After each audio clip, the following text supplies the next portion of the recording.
Hello guys, welcome to the channel. This is the story about what if Naruto was the Jinchuuriki of 9 Bijuu x Highschool DxD Part 11. Before I start the video, please subscribe the channel for more fanfiction video and please share this video with your friends. This story was written by Havoc Tear. With any more interception, let's start the video. Tokyo strolling through his formation of fighters. Cao is confident that this plan will go down in history as the greatest coup de grace in human history. The only true history. His men and women have trained hard, pushed themselves beyond their limits and truly become into their own since their temporary retreat. Frowning, Cao confirmed that it was only a temporary relocation and re-equipping of his own. The fact he was returning with additional numbers was just a happenstance. The sage has not yet won their bout.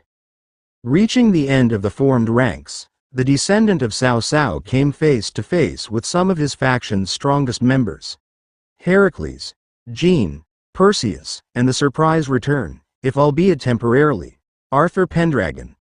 The returnee has also brought with him his sister and the White Dragon Emperor. For this mission, he can overlook the hybrid's less human aspect for now. Reclaiming that sage's power for mankind's benefit is of the highest importance and critical to end the reign of those so-called gods. Once they have it, he'll deal with the thing as a demonstration of their new strength. Obviously, Cao did not let this be shown on his face or in his voice as he addressed the returnee directly.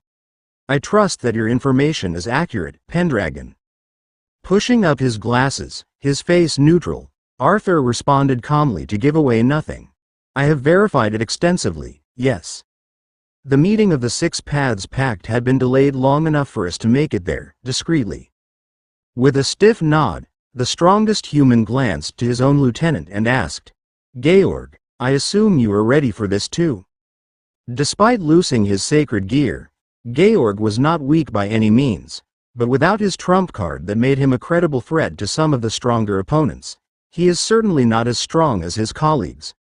Still, they respect their leader enough to not question his appointment, and so, the sub-leader responded, "I have prepared a number of barriers and seals to counteract his chakra usage. It is containable, yes." Nodding firmly, Cao glanced to his fellow strongest human next and informed, "Heracles, do not take the sage lightly. He battled the likes of the Satans on even footing and thus, a credible threat. Do not hold back against him." Standing at 2 meters tall and with a well-built frame, the ever-pugnacious Heracles chuckled lowly with a grin as he declared, "I am not so flimsy as to lose to a nature spirit." Running a hand through his shoulder-length gray hair, he added, "No defense can stand against variant detonation. My strength is unmatched, and knows no limits. Just point him out and I'll take care of it." Those that had actually fought the sage rolled their eyes, already seeing the man getting his ass handed to him and his gear confiscated. Georg seemed indifferent, but was actually more concerned with what the sage may do to him if this fails.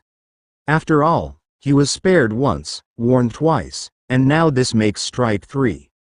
Jean was hoping to fight the sage too. His speed seemed higher than hers and felt that might make for a challenge and chance to improve herself. Though, at the same time, it also kinda terrified her. Perseus was concerned that the Greek pantheon has shown an increasing level of interest in this sage. It was rather troubling that they are seemingly siding with their enemies, and the combining strength of these threats against them. Chuckling himself, Cao nodded with a confident smirk of his own as he turned westward and spoke.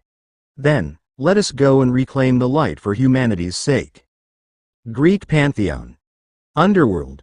Hades-kun was called out, and the god of the underworld paused from his paperwork and looked up from his ebony desk and watched as the primordial goddess of night, damn right, skipped into his office.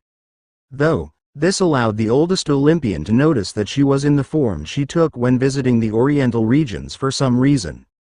Nyx stood before the younger god of the underworld with a smile, looking like a beautiful young woman with pale skin and a childish face. Her long black hair partially obscured her pointy ears and flowed elegantly over her frilly corseted jumper dress that was as black as her title would suggest. Sighing, Hades spoke and thus asked, "Lady Nyx, To what do I owe the pleasure of your attendance in my office today? With her smile widening, Nyx answered.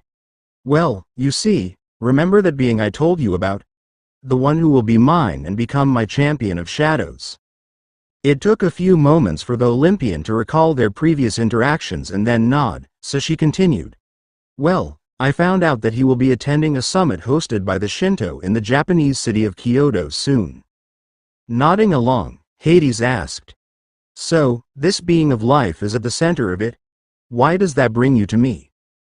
Giggling darkly, Nyx tilts her head to the right and threw the young deity's confusion up a whole lot as she spoke. The thing is, I also happen to know that those stupid winged pests are attempting to sway him to their line of thinking. Obviously, I can't let that go unpunished, and so I plan to make my claim felt, if needed. So the crows and bats are trying to defang this being of life, huh? Hades commented as he leaned back in his divinely comfortable chair, made of the finest black cotton and threaded by solid gold threads. Upon the elder deity's nod, he asked, Do you know which way he is leaning? Grinning, Nyx enlightened. From what Oniros has gathered thus far, he seems inclined towards heaven and the yokai. Considerate towards the crows and original bat faction, while being heavily against the new bat faction thus far. Hades rose a brow at that information. It seems, this sage of life has a somewhat interesting point of view at the moment, but before he could comment on that, his elder goddess added as if an afterthought. Oh, and your younger sister and niece are there too. Both being of nature, it is to be expected that they would be, I suppose. That certainly does make sense, the god of the underworld surmised. His baby brother likely had been told of this new power to the east and is likely to either smite the sage into the depths of Tartarus, or ensure his loyalty to his throne. Typically of that airhead. After a moment, Hades asked, You mentioned that my niece battled him before and lost, whilst in her domain. Giggling at that, twirling her long ebony hair around a finger, Nyx nodded fondly at that most exquisite display of power as she spoke. It was a remarkable display of domain dominance and a true treat to witness firsthand. He was even able to discern my presence during the skirmish. Nodding calmly, cataloging that information for later, Hades thus asked, What chances do you believe that my family has at securing the sage's loyalty? Giggling again, Nyx shook her head and enlightened the young one. None at all. He lacks tolerance for the arrogant, cares not for station, and will punish the disruptive elements he comes across. Breaking out into a ghost of a smirk, Hades couldn't help it, as that only meant that if the sage ever met his baby brother, it would be over for the self-appointed king of the gods pretty easily, and there is likely not a lot anyone could do about it. Seeing this, Nyx too grew a smirk as she decided to give him the good news. Oniros has also informed me that those humans with the sacred gears are planning on ambushing the meeting, independently of that Void Dwellers group's own plans. With a stony face, Hades stared back at the goddess and slowly rose a brow as what that meant registered. Nodding with a dark giggle, Nyx then asked, And so, Hades-kun, the reason for my visit. Would you like to come and witness the true power of my soon-to-be champion as he wipes out a large number of those foolish bats and crows, with a side course of idiot humans? Thinking on it for a few moments, Hades glanced at his paperwork briefly before he looked back at Nyx and asked, When do we leave? Kyoto Mountain Shrine. Despite his work in training that house cat most the day, Naruto was tossing and turning in his sleep again, which was worrying Haku something fierce.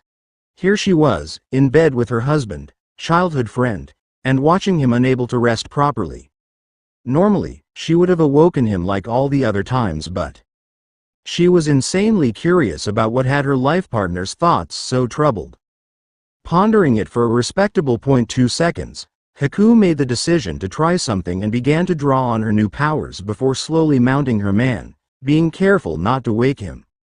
Once securely above him, she moved a hand either side of his matted blonde hair and channeled chakra just as her forefingers touched his temples. Suddenly, Haku's mind was dragged into the troubled dream of her other half. Dreamscape. Haku opened her eyes to come face to face with a ruined forest, littered with craters, besieged by the rain, and filled with battling shinobi that were both familiar and not, Among them, she caught the flash of red that matched the cloak she had spotted in the wardrobe of the room she shared with Naruto.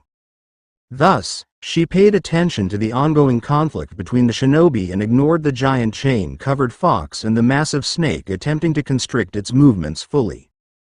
"Give it up, Dobi," Sasuke declared, clashing blade to blade with Naruto, who maintained his attack and was forcing the arrogant creature back further and further.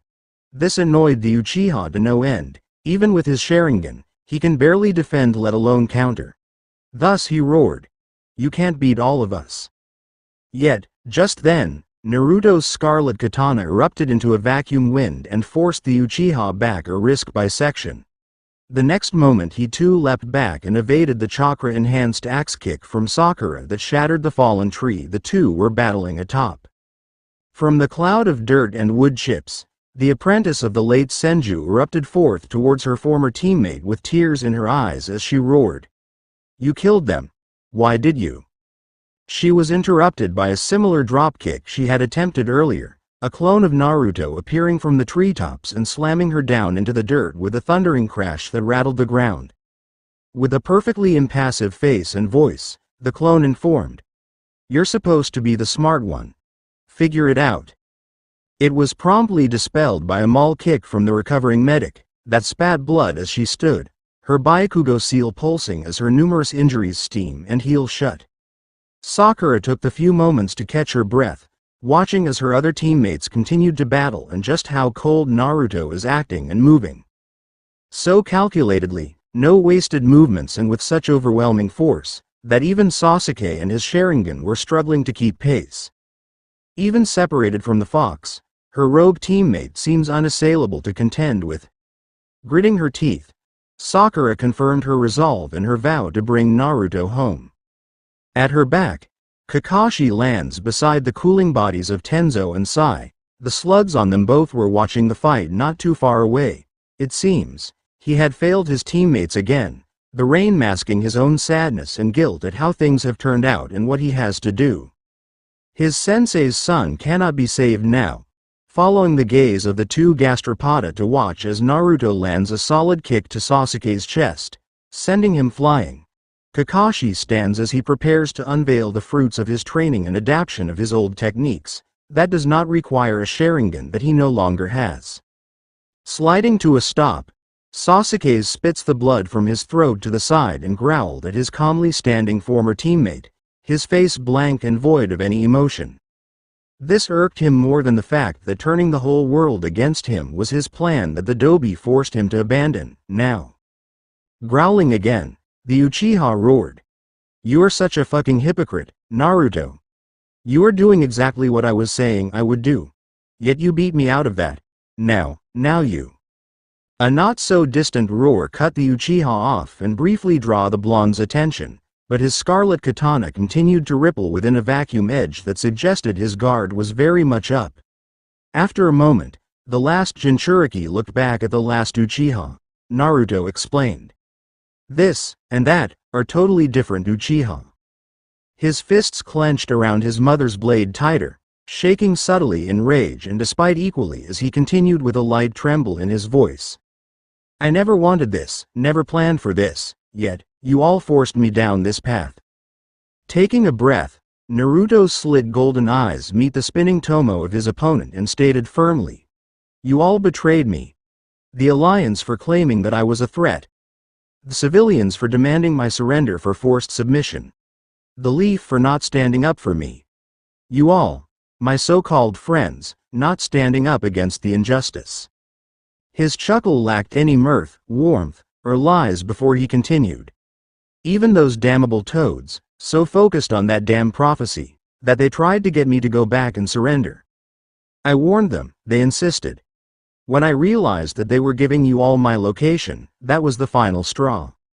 The wind coating his blade exploded out as he raised it as he took up stance. Naruto could sense the encroaching ambush off a mile away and it was written all over the calm expression of the Uchiha before him. So, he prepared his own finishing touches as he ended this conversation.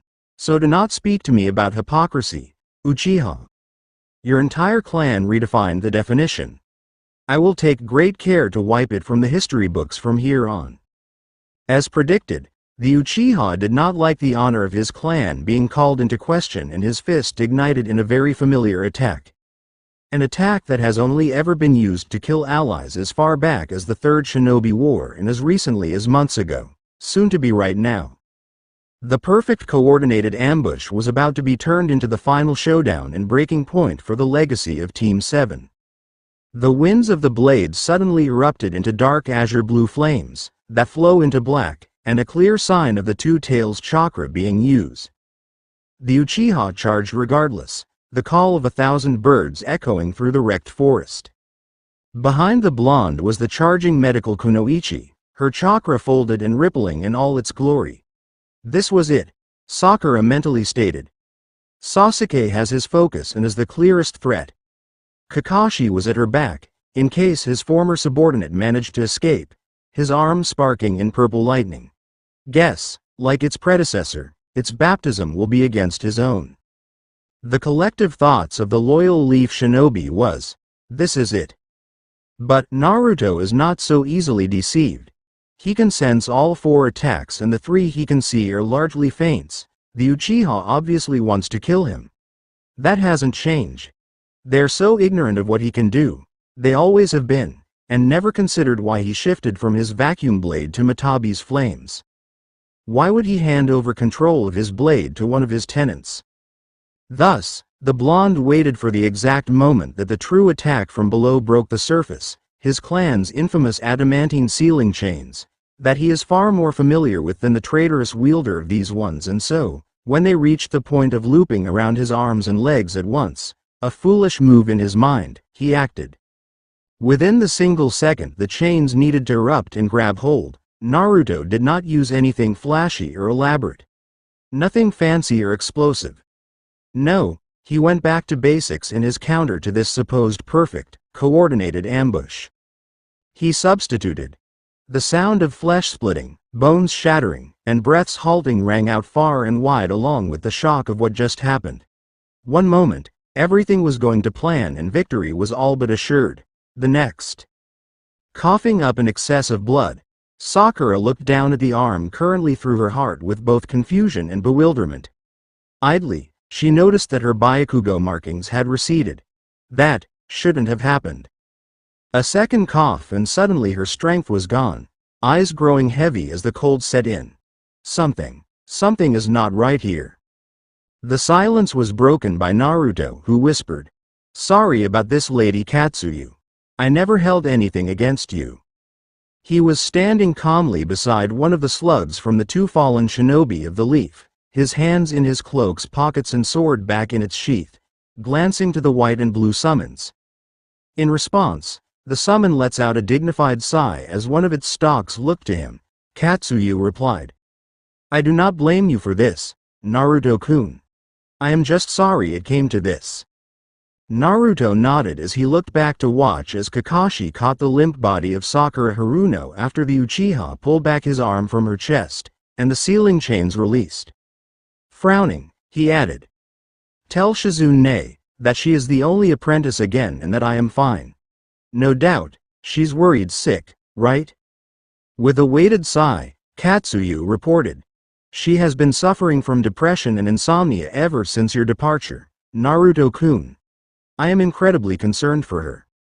Tell her that I'm sorry. That I can no longer afford to hold back, to play nice," Naruto announced before looking down at the puppy-sized slug and finished.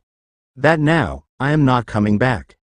Nodding with both her stalks, feeling the chakra holding her there fade away, Katsuyu declared, "I will, Naruto-kun. Take care of yourself." "And you, Lady Katsuyu," Naruto replied just as her 2 fragments erupted into smoke, returning to the forest domain she called home. With that done, he stepped towards the stunned crowd before he announced, "Another fellow Leaf Kunoichi killed by your hands, Uchiha. How did she feel compared to Hinata, huh?" Growling, Sasuke's arm began to spark again as he glared at the blonde, yet it was Kakashi who whispered breathlessly, "What?" He was clutching his now late student's body to his chest, his voice and face broken at yet another person he cared about dying to that cursed jutsu of his. A low chuckle that lacked everything but the sheer disdain for the betrayer echoed and caused the hairs on the necks of all to stand on edge. Naruto didn't care for that and informed. "Oh, I guess you were playing dumb or are just that fucking stupid, sensei." He added so much venom to the title at the end, even through his guilt-ridden, self-doubting mind. Kakashi flinched but listened to the blonde teen as he continued. Also, the reason he can't use his precious Ren Sharingan anymore is because Hinata's death throw at him destroyed part of the chakra channels in that eye. Looking up blankly at his student, Kakashi put things together and asked, You killed. That bitch and Mutt got in my way." Sasuke snapped back, glaring as his arm ignited again in potent lightning and he was preparing to continue this fight. Though, Naruto nodded and confirmed. "That they did. They were still my friends after everything and only wanted to tell me that." His smile grew, but it was cold and distant as he informed. "Now, I am forced to consider you and that traitor to the clan as my enemies to kill without fail." Naruto's posture shifted slightly, but his threat level skyrocketed beyond belief as he himself was the 9 tails he hosted, glaring at them with nothing but loathing. It was this point that the final member of this team reunion dropped in beside the loyal Leaf members. Orochimaru declared, "We have to leave. The fox is beyond our control."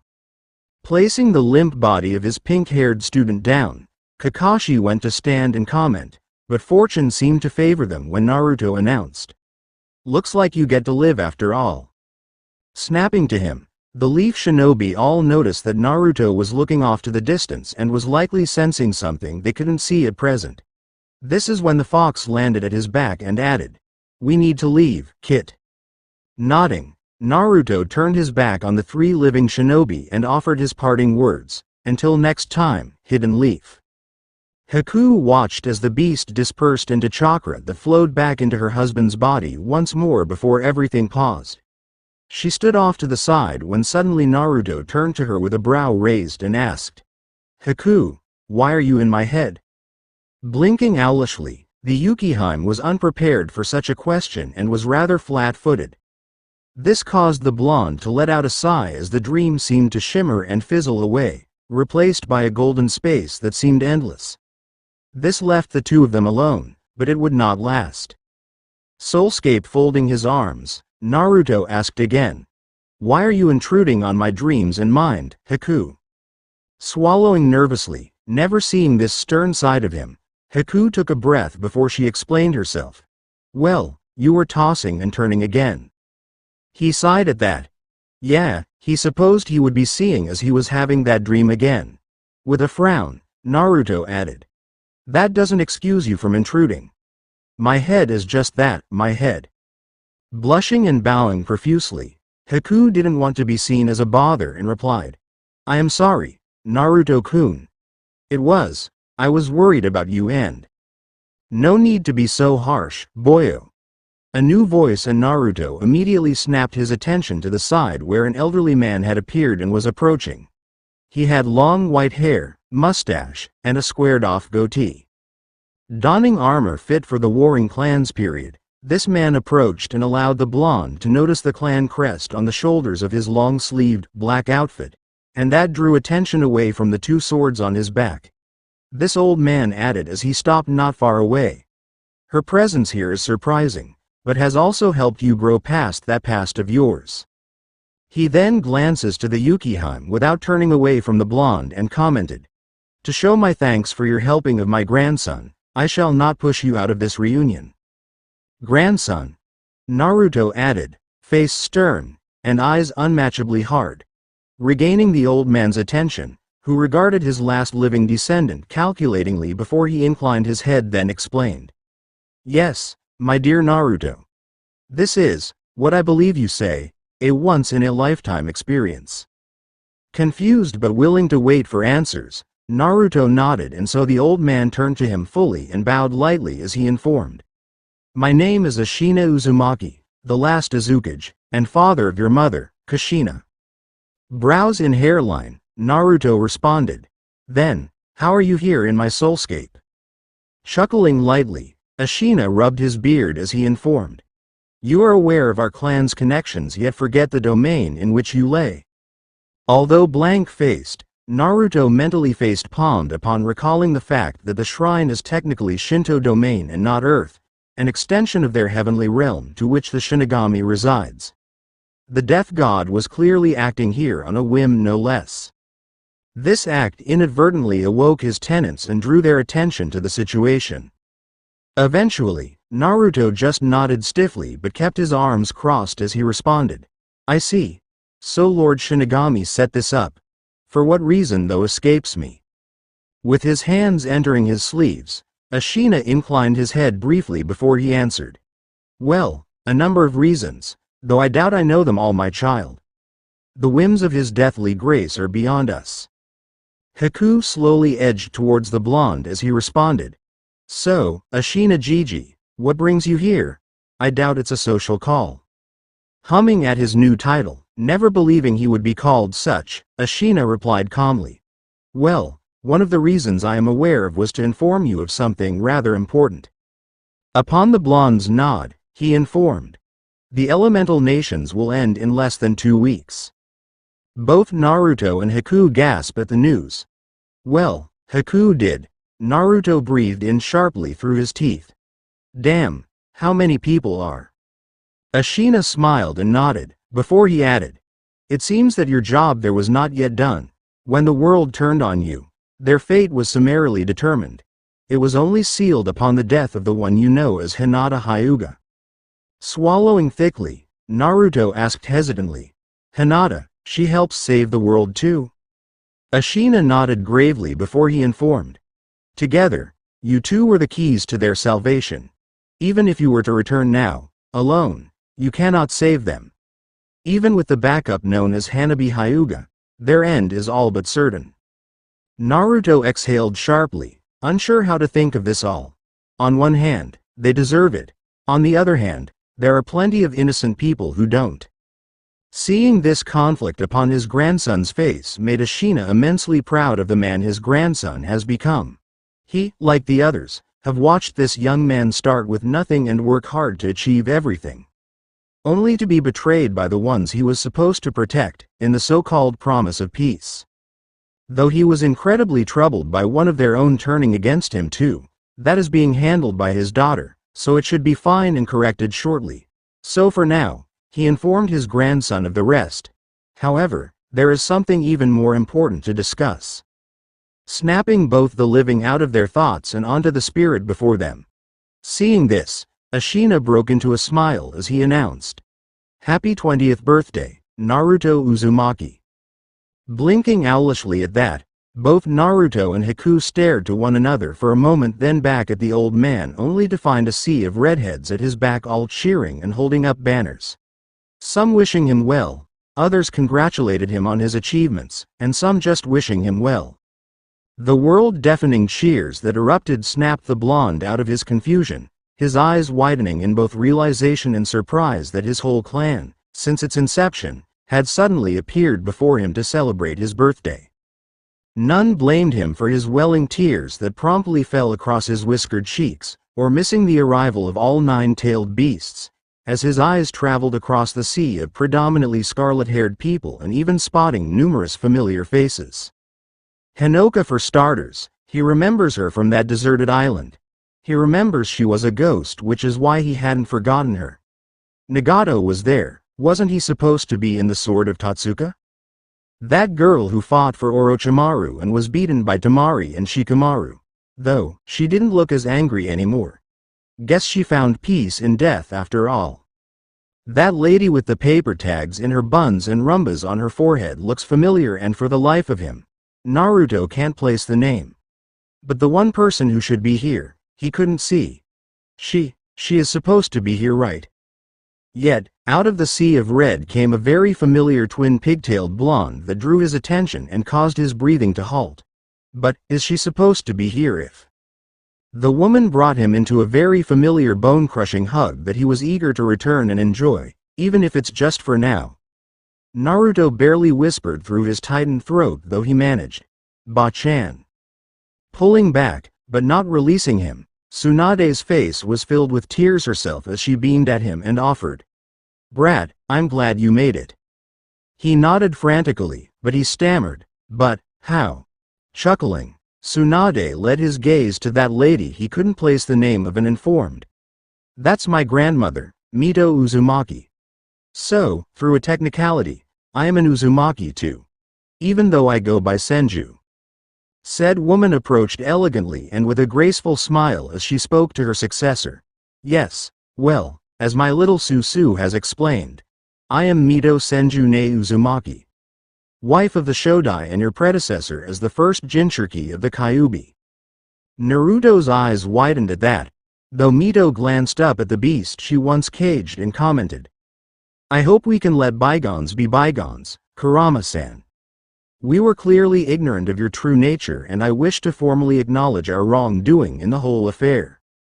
This now alerted Naruto to the fact that all his tenants were present, including Diedrich, and he snapped back to see them all relaxing there with Kurama regarding his first host critically for a while before grunting.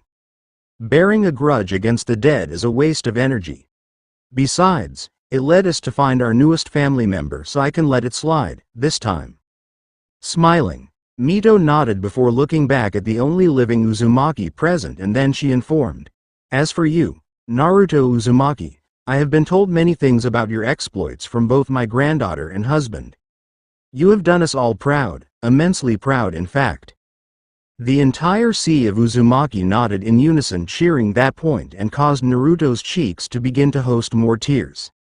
Still clinging to Tsunade, he bowed as best he could and replied. "Thank you. I really tried, Yano. It was really hard and—" The lone Senju hugged him tighter and interrupted him. They all know how hard he has tried and how fragile he had become at times. Yet, not once did he back down from his task of protecting the world, even after it turned on him. After he calmed down again, Tsunade pulled back and drew his reddened gaze to hers as she smiled while she informed. "We know everything, okay. Which is why we came as soon as we could." He nodded so she continued, "Because of that I can say this." Stepping back but still holding his hands, Tsunade announced. "Genin Naruto Uzumaki of Konohagakure no Sato. As fifth to bear the rank of Hokage I, Tsunade Uzumaki Senju, hereby recognize the completion of your triple S ranked mission to protect the world." Naruto's eyes widened in disbelief, but she did not stop. "As such, your reward for your stellar performance in such an assignment, you are hereby relieved of all duties and responsibilities to the Land of Fire and, subsequently, to the Hidden Leaf." Despite his mind struggling to process this, he tried to interject, but Tsunade continued. "As such, you are no longer required to hold yourself back from your retirement. Naruto, it's time to move forward. You, of all people, deserve that much." Wordlessly, Naruto brought her into a soul-breaking hug of his own and she returned it too. His tears didn't stop the entire time. This, however, was broken by Ashina who bellowed, "However." This snapped all attention to him. Tsunade stepped back and subtly removed the hidden leaf headband from her gaki as she turned to the last head of Clan Uzumaki, his predecessors at his back. Ashina's dark eyes were as solid as Naruto's as he informed. "Your duty to the clan is not yet finished, my grandson. For we have a new mission for you. One that requires dedication, commitment, and patience to complete." The resolve in his voice was easily matched by Naruto who responded, "Lay it on me, old man." With a slight upturn of his lip, Ashina does so. "Your new mission is to live free." Surprised, Naruto was left speechless long enough for him to add, "You have done enough to ensure peace, Naruto. So, as a clan, we ask that you live your own life now. To travel and spread understanding wherever you go. To enjoy the gentle strolls you take when stressed. To sleep with a smile on your face. To know that, when we reunite, you will have a tale to tell us about for generations to come." Ashina's face softens immensely as he and the others all smile at their living clansman as he offered. To live your life as a proud Uzumaki, with your head high, and smile firm. To be strong yet kind, fierce but understanding. Loyal to your family, ruthless to injustice. To be Naruto Uzumaki. For now and until we reunite again. Naruto's eyes glistened in amazement as he finished. Do you think you can do that, Naruto? Do you think you can? I will. I swear I will. Dadabayo, Naruto bellowed and caused the entire soulscape to fall to silence as he continued. Just watch, you'll see. I will do you all proud and when we meet again. He takes a breath before bellowing. We'll have a party like no other and I will tell you all about it. The entire realm erupted in applause and a deafening cheer at that before they rushed and engulfed the living. Everyone wanted to get to meet their hero. On the side, the tailed beasts watched in pride as their host was able to meet his fellows for once. This once-in-a-lifetime chance. Only Naruto would be so lucky, they suppose. Even Diedrich couldn't get rid of his smile at the sight. As the only newcomer here, he obviously missed a lot of the subtle nuances, but the important facts were easy to make out. Naruto Uzumaki, the last member of this clan of people summoned here. These people, Clan Uzumaki, has a connection to the Lord of Death of this world despite being in another. It would explain why he ended up here after all, having been knocked off course during his micro-jump between dimensions. Also, he can summarize that his host was a part of some kind of military or combat force back home and was assigned a mission to protect the world he came from. Yet, the entire world had betrayed him and he was on the run. Yet again, despite that, he still performed his duty as ordered by the blonde pigtailed woman, even after she died. His loyalty is unquestionably ironclad, no, tougher than even Great Red's scales. Thus, Diedrich has no qualms about serving one this loyal to his own. Even as an outsider here, the sight of the sage, of Naruto, smiling and laughing with people who love him and he them, warms his old dragon heart. Yeah, his host deserves this more than anything. Though, his new mission, given to him by his grandfather means that things won't be boring for a long time. Chuckling lowly, the Red Dragon Emperor is most definitely looking forward to this new journey. With Naruto subtly distracted, Mito appears at Haku's side and spoke to her directly, Haku-san. Drawing the mellow brown eyes to her dark ones, the first container of Kurama continued. We are aware of your intentions. The Yukiheim swallowed thickly, but Mito just smiled and waved it off as she informed. Oh, don't worry. We won't be standing against you or anything like that. Rather, we have a few things for you to understand. Raising an eyebrow, Haku asked, a few things to understand? Nodding gracefully, Mito informed calmly. As you know, Naruto has been freed from his duty to the people of the Leaf who had betrayed him. Honestly, where did we go wrong there? After a dignified sigh, she continued. However, let us not dwell on that. Instead, his new duty to the clan will consist of continuing the clan's lineage. I know you are aware of that, yes? The reborn Kunoichi gained a blush from beneath her kimono as she nodded. Thus Mito continued unbothered by the display. As such, as we speak, our collective knowledge is being transferred to him to pass on to his descendants. To protect his mind, it will slowly unpack over the next decade or so and slowly become instinctual knowledge. So, he will teach any of our supposed children the ways of the Uzumaki? Haku asked with some effort on her end to not stutter. Mito inclined her head formally before she informed. Most certainly. As a reincarnation yourself, you should know how important this is to us. She paused and looked at her directly and added. Congratulations by the way, it is a very rare occurrence. Nodding her acceptance, Haku replied, I am always thankful for every breath I take this time around. Inclining her head, Mito continued. Yes well, we have contacted your former clan too. This snapped Haku's full attention from Naruto, who was chatting with his various clansmen, to the older woman in shock. An amused smirk donned Mito's visage as she informed. What can I say? We Uzumaki have the most unusual of connections you see. She looked to the reborn again and added. Your mother and Mr. Zabuza are both thrilled of your choice of husband and look forward to seeing you thrive. Now Haku began to tear up, causing Mito to place a reassuring hand on her shoulder as she informed. They're always with you, Haku dear. Never forget that. Haku nodded repeatedly, causing her to smile and informed her of the rest. Due to that, by the birth of your first child we should have a similar package for you regarding your Yuki heritage. We didn't have time to sort it for this time, so whenever you do bear a child, be sure to bring it back here for it. Thank you, Lady Mito. Haku sniffled, wiping her tears on her kimono, but Mito responded. No, Haku dear. Thank you for your support for young Naruto-chan. He'll need it going forward. I trust that you will stay by his side throughout these trying times. Nodding with the very definition of resolve, Haku replied, as long as he desires me to and even beyond, I love him and will stay at his side. Smiling at that, Mito nodded though gave a side glance to both the female Bijuu, who noticed that they had been spotted listening in, and played it cool by not reacting. Amused, the former holder of the Kyuubi added, though I am pleased by such dedication, I must also ask that you permit others to stand with you at his side. Haku rose a perfectly shaped black eyebrow at that, so Mito offered airily. I mean, think about it. Even with your extended lifespans, repopulating an entire clan would be pretty exhausting.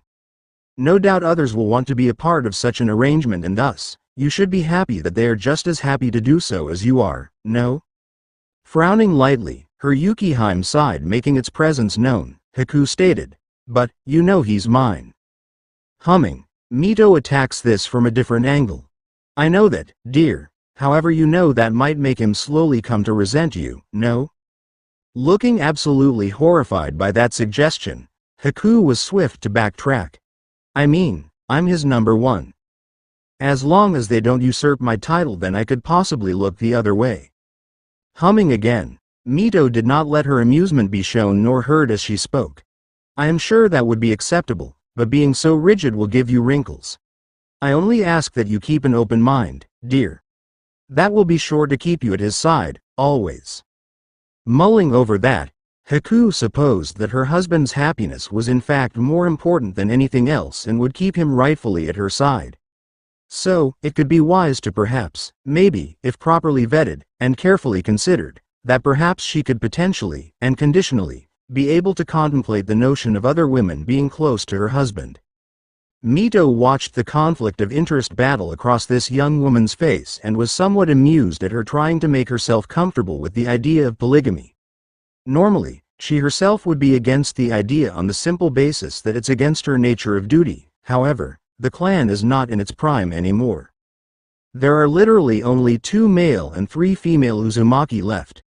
Naruto being one, and the other will be arriving soon. Even if the brother and sister entered an incestuous relationship, that is clearly not enough to keep things going. Well, things are bleak for their uniqueness. If all 5 come together, it may last a little longer at least and have a greater chance at surviving. Eventually, Haku responded, I suppose I could hold my tongue. Humming, Mito inclined her head and informed. Then, Haku dear, I thank you and welcome you to our family. Smiling at the end, and Haku nodded while she finished wiping her face while being oblivious to the 2 Bijuu relaxing at her back. After catching up with the clan for an untold amount of time, it had to end, as with all good things. Ashina was the one to announce it as he spoke. Unfortunately, Naruto, it is time we head back.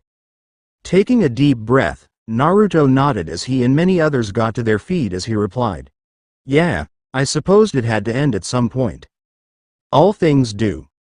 Nagato informed and drew Naruto's eyes to his black ones. Apparently, they were the ones he was born with, and someone, likely Madara or Obito, transplanted them with the Rinnegan's he was known for.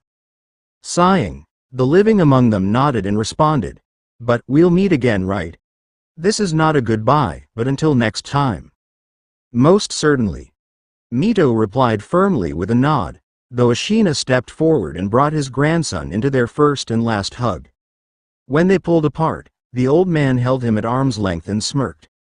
Naruto, you are a fine man. Keep your head up and do not forget, family first. Family always. The crowd cheered and Naruto beamed at that, nodding repeatedly as they all began to glow, signaling that their time was at an end. He was familiar with this, but something was bugging him, thus he asked, "Last question." Upon his grandfather's nod, Naruto asked, "Where's my mom?"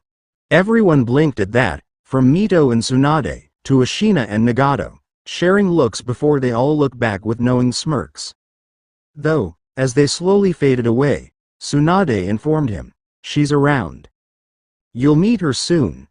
Ashina's voice echoed as they vanished from his soulscape, which rose brows from those remaining and a nasty growl from Kurama, who hated the thought of that particular kunoichi not being locked up in the Pure Lands.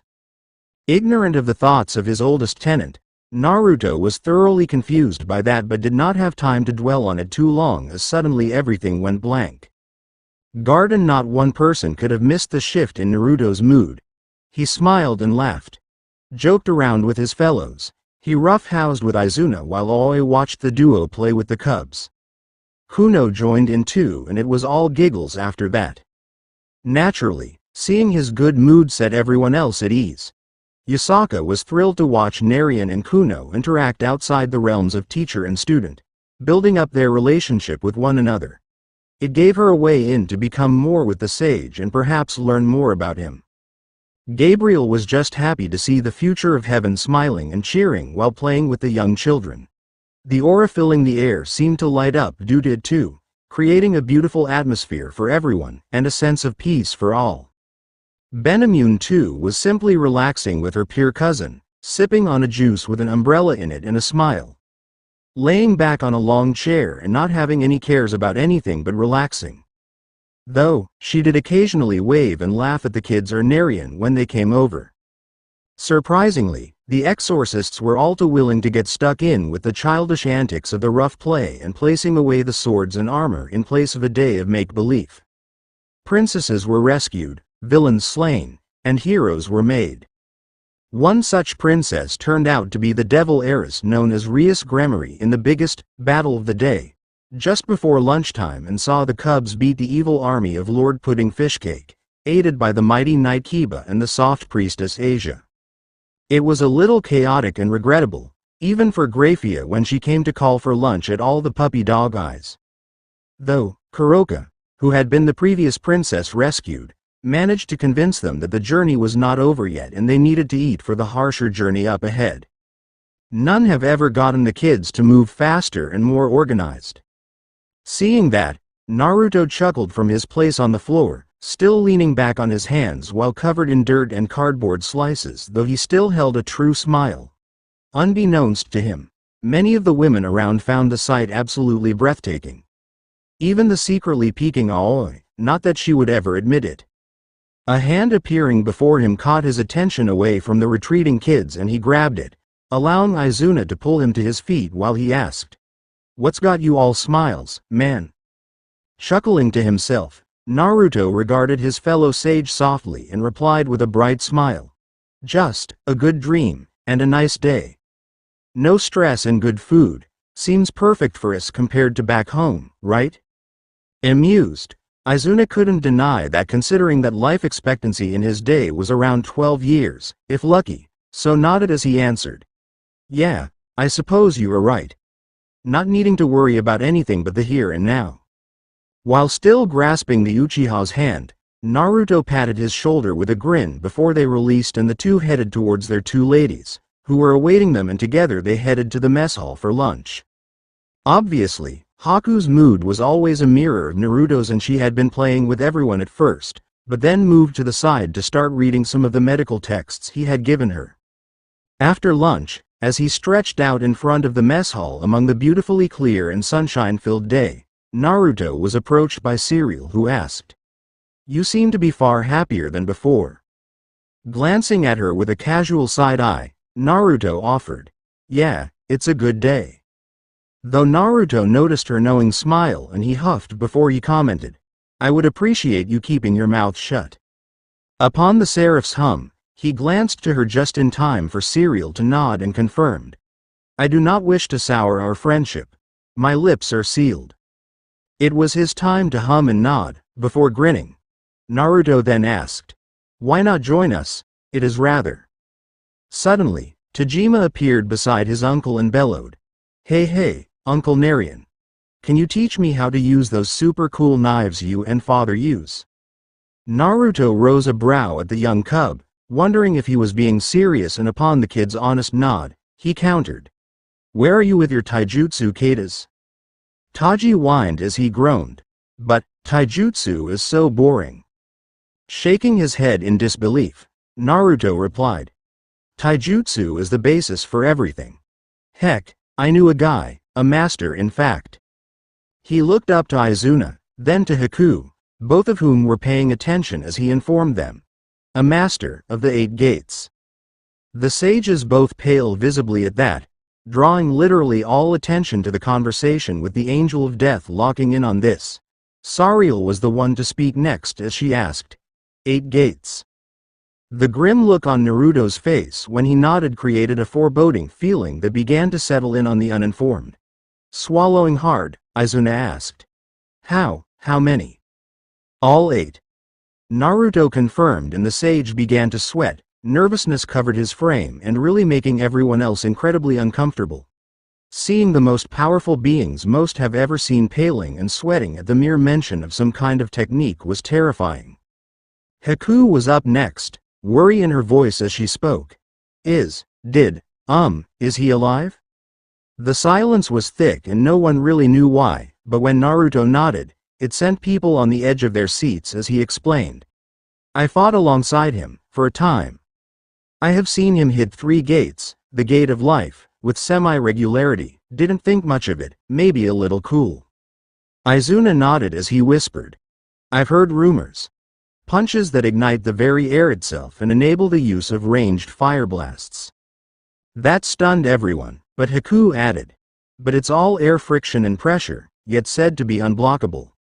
Izuna and Naruto nodded, causing everyone to sweat drop as the latter continued. Though, saw him take on a Hoshigaki in water with the 6th gate. Izuna stumbled back in disbelief as he muttered. You joking, right? Please tell me you are joking. Was it that swordsman? Haku asked, and when Naruto nodded, she paled further knowing the man in question. Not wanting to be left out, Yusaka stepped in and asked. What is so special about these Hoshigaki and beating them in water? This drew the former residents of the elemental nations to her regal form, and after a few moments of contemplation, Izuna, with the most experience on earth, clarified. They are a clan of demi-humans that share their roots with great white sharks with enough chakra to make you sweat. Looking incredulous, the Kyuubi looked to Narian, who nodded then added. They're expert water users and have the ability to breathe underwater. This particular one, however, also had a blade that consumed chakra and fed it back to its wielder. All the yokai present, including Kaneko, paled at that revelation, and Izuna shuddered at the thought of it. Haku though nodded, knowing the guy and the sword via her father figure. Naruto though, got back on subject. But nothing, not one thing prepared me for the glory or power of the 8th gate. Haku was the one to whisper it upon the wind to the ears of all. The gate of death. All shuddered at the ominous name that they had no idea was rather adeptly given. Looking back at the cubs who had gathered around, Naruto explained. This man, no, he was a regular man from no special background or bloodline or anything like that, did what no one ever even contemplated in believing was remotely even plausible. It was Sariel who posed the question the others were too hesitant, or maybe scared to ask, which was. Gaining Narian's attention, and the look in his eyes were confusing, but certainly interesting as he spoke. He battled a god with his bare hands. Time seemed to freeze at that point. All watched as the 6 Paths sage swallowed slowly before he finished, and almost won. That isn't, Benemune commented, confused and scared in equal measure, but Miyuki cut her off. It is a double-edged sword. His body would have burnt up from the power release, right? The man currently known by the masses as Narian nodded, as he explained. Yeah, he would have if I didn't interfere. Had to use one of my abilities to keep him turning to ash in front of me. Though, he'd never walk again. It took the edge off the tension, but it didn't lessen as Natsuo then asked. But what happened to the god? Narian shuddered as he explained. In truth, if his final kick was 2 more centimeters to the left, That god would have died in my honest opinion. It was Ichiei who spoke up now, his disbelief written all over his face. You mean to tell us that this man used hand-to-hand combat to fight against a celestial being and almost killed it? You're joking, right? Narian added, completely ignoring the pest. Though, it was likely down to two things. 1. He forgot to take his weights off. Then again, he was already faster than I was with them on, so I don't think that would have helped anywhere near as much. 2. He also wasn't exactly used to space-time techniques, and so his aim was off slightly. Jaws unhinged at that announcement, as many know that Narian has displayed speed far outstripping the world's fastest. Yet the blonde looked to Miyuki and commented, "You might beat him though, Miyuki." Everyone snapped to the Yukihime, who was unsurprised by the looks as she shrugged and asked, "Depends on how fast he was in relation to you now." Narian shook his head as he explained, "Wouldn't matter. His final kick bent space-time, it was that powerful." The air itself seemed to recoil at that fact being made. Gut punches seemed to have taken root as breaths escaped the confinement of the lungs of all. A nervous chuckle drew all attention to Artemis, who asked, "Space-time attacks are something that would cause a lot of damage. Are you sure that this person you speak of is?" "Positive." Narian confirmed with a nod, the certainty ironclad. Though after a moment, he waved them off and spoke. "Don't worry though. Despite my interference with his final technique, he will never be able to use it again." Though as he said that, he might have casually left out the fact that the dude had a mini-me that could still reach those levels of strength. Then again, that world was on the clock, so it too did not really matter. Eventually, looking back at Tajima, Naruto finally informed. "So, Tajima, as boring as taijutsu is, the fact that I've seen it literally beat down a god that I struggled against, means that I expect you to master your combat forms. Am I clear?" "Hi, Uncle Narian," Tajima reported promptly and crisply. If a normal human can do that with taijutsu, then he, as the son of Mama and Papa, could be just as awesome as that man. Pumped up by the story, a certain Nekosho appeared at his side. Kuroka asked, "Say, Narian, how about a little spar again?" She grinned as he rose a brow at her before thinking on it and shrugged. It could be good to work off the large lunch, and so Naruto responded, "Sure, why not?" Beaming and bouncing in her spot, Kuroka moved to position with her teacher following after, though a few were more than a little interested as he added, "Cat on cat again, then?" After finding enough room, Kuroka twirled on her heels to face him and nodded with a grin. With a sigh, Naruto could already feel the fiery chakra of Matabi flowing through his coils and smiled at that. Deciding to be a bit flashy today, he was in a good mood. His two-tailed tenant felt his intent and agreed. So he chuckled as this prank will be golden. His student's face is going to be glorious. Lifting his right hand, as if ready to click, Naruto commented, "Remember, you asked for it." His grin grew foxy briefly, which confused the black cat before he clicked his finger and his form was engulfed in a burst of blue flames.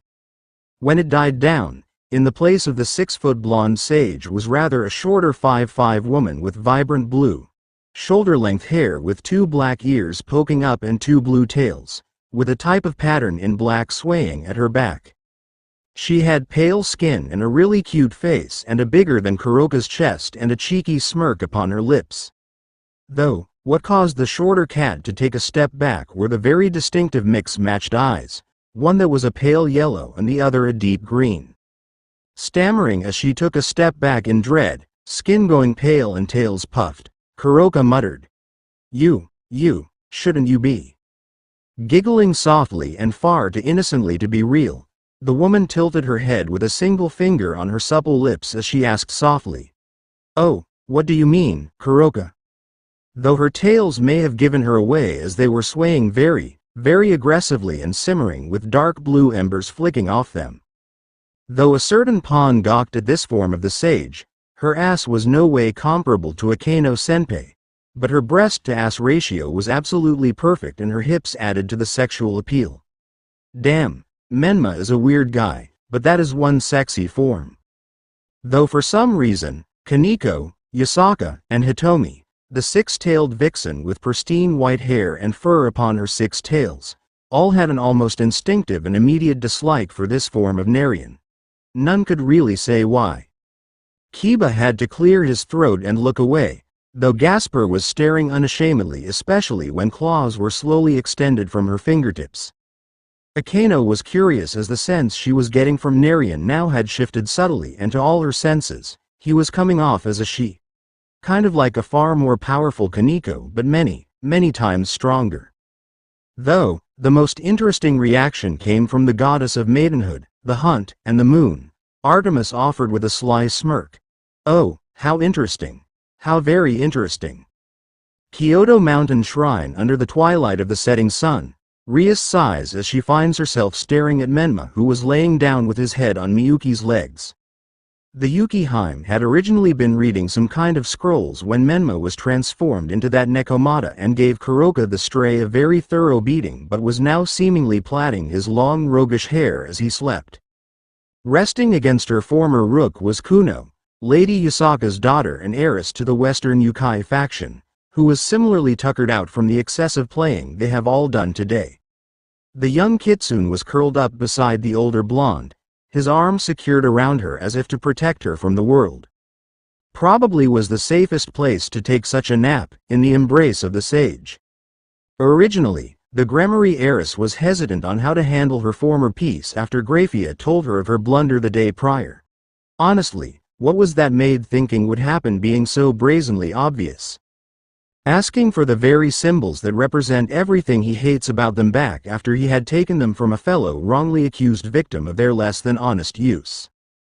A shudder traveled up Ria's spine, recalling the sheer amount of what she was later told was pure, unshielded, and unrefined killing intent Menma released after she had asked him to hand them back. It was so bad that the Shinto pantheon reacted to it by sending down Susanoo, Hachiman, and Amaterasu to calm him down. Issei, Kiba, and Gasper passed out, despite it not being aimed anywhere near them. Kaneko only stayed awake as she was near her sister at the time and was partially shielded. Akeno barely held on to consciousness and had been shielding her too, but it seems her queen had subsequently developed a healthy crush on the sage from it. Rias frowned as she recalled the Yukai response. Yusaka had rushed back to find out what had happened, a decent-sized force of her fellow high-ranking Kitsune at her back and all prepared for a fight. Only to find out that her caretaker had been so brazen that Menma had been tempted to take Grafia's head. Despite that, this entire day, Menma had been all smiles and cheers, with not a single care in the world. Not one person had been left out of the games or roughhousing.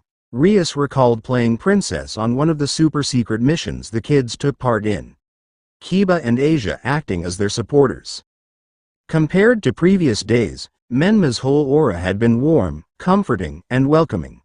Even now, as the wheelchair-bound heiress observes his restful state, Rias finds herself feeling giddy and childish, even, maybe a bit cheeky, while not really worried about anything else other than having an enjoyable time. As if she was not a devil, just a teenager. As if she was not a noble house heiress, just a girl. As if she was not here trying to save her kin, just hanging out with friends on vacation. That she was just Rias Gremory, a high schooler on a weekend trip with friends. The Princess of Ruin was taken out of her thoughts by her best friend arriving with tea and snacks, Akeno sitting beside her on the bench as she spoke. You've been staring pretty intently at Menma-kun for some time, Rias. Something you want to share? This drew the attention of the other members of the peerage, all scattered around the immediate vicinity, lazing about and relaxing much the same as their king, seeing as the very active day was slowly coming to an end. With a dramatic huff, Rias folded her arms beneath her smaller than Akeno's bust, pointedly looking away from the knowing smile of her queen as she informed. No, not particularly. Akeno giggled at her friend's antics, though she was already handing out light biscuits and the others were grabbing the prepared teas, before returning to their previous positions. Surprisingly, Kiba spoke next. To be honest, I do not remember the last time I had taken the time to relax like this. Not caring or thinking about anything other than the here and now. His fellow peerage members all smile or nod, when Gasper added, it was fun, not scary at all. Which was a big surprise for the normally shut-in Dampier to state, since he had been terrified of his powers acting up so much so that he willingly allowed himself to be sealed away until the building was destroyed by Menma in his battle against the peerage. Nodding, Kaneko added, seeing Arrow Cat's sister being beaten was funny. Catching the attention of all to see her golden brown eyes sparkle in amusement, recalling that completely one-sided beat down. Akeno giggled, recalling how absolutely terrified the former devil was at first, and how much worse it got as the fight progressed. Kiba sighed, also recalling that, and added, be that as it may, it is clear that we got lucky. Drawing all eyes to him, the mood dropping slightly as he explained. Ever since the battle at the school, it has been repeatedly made clear that Menma is well above our power level. Makes me wonder why he didn't outright kill us back then. As they thought on that for a while, they missed the arrival of another and were caught off guard when she spoke. That is rather simple, Devil Knight Kiba Yuta. Jolting up, the devils look over to see the dark-haired, fine corset and robe-wearing, rapier-armed angel of death. She had an elegant umbrella resting against her shoulder, looking over at her antithesis with a calm gracefulness that was indescribable, but eventually, Sariel explained. My earthly counterpart is not a mindless killing machine. Far from it. She then looked across all the devils before she continued. He prefers to give people chances to improve. Chances to prove they are more than themselves. But he is also not so naive as to grant everyone such an opportunity. If he suspects that, or believes, one is beyond help, he will be ruthless in his actions to end the threat. Thinking on that for a few moments, Kiba then asked, so, he believes we can change? Be better? You are alive, are you not? Sariel replied calmly, regarding them all for a few moments. When they all nod, she commented further. Thus, you should consider yourselves lucky and on your second chance. She paused, before looking at Issei sternly, and announced. Or in your case, former host of the Red Dragon, your last. The pawn gulped at that, recalling all the previous interactions with Menma and his clear distrust and dislike of him. Though, even Issei paid attention when Sariel continued. He does not fight for the sake of fighting. His every action has a purpose. It is just not obvious at the time that he does, but if you take his advice to heart and work on yourselves. Looking back at the heiress directly now, she finished. Even if you fail, the sage will come to your aid and help you reach the finish line. Rias's blue eyes sparkle in surprise and wonder at the words of the Angel of Death, looking back at Menma in something akin to admiration. Pondering those words, the possibilities are truly endless at what is achievable. But, that begs the question. At least, for her. What is her finish line? Oblivious to the revelations of the young devils, Naruto himself was in a debate with his tenants about certain aspects of their recent encounter with his family and was subsequently ignorant of the outside world. Including the fact that Haku had been silently taming his hair. Naruto's mind escaped a little earlier, standing in the forest clearing he normally resides in, finds Naruto staring at the large clan compound that had appeared there after the chat with his clan and surprise birthday party. At his side, in their yokai forms, was the tailed beasts and dragon, all looking at the massive swirl on the front gate. Glancing over with his arms crossed, Diedrich asked, so, this swirl? Kurama growled, his hand thrusted into his orange leather jacket as he informed. The clan crest of the Uzumaki, yes. Nodding sagely, Diedrich suspects that the Kyuubi has had a bad experience with the clan, as Gyuki commented. Well, they did say that they were transferring the clan's collective knowledge to him. But over the next 10 years. Saiken responded, glancing to her older brother, and all could hear her concern. Shomei nodded and added. We can only assume that, despite the size the one building it houses will slowly expand and fill out the rest of the space within. Makes sense. Son Goku commented with a nod, rubbing his orange-bearded chin and nodding a second time. Isobu offered. They wouldn't want to hurt him, so I think so too. Everyone nodded their agreement beside Naruto, who was pondering on whether this is going to be a headache for him or not. Do not get him wrong. He is ecstatic that he has been gifted this wealth of knowledge and everything, but today was supposed to be his relaxing day off. Leave it till tomorrow sounds like an excellent idea to him.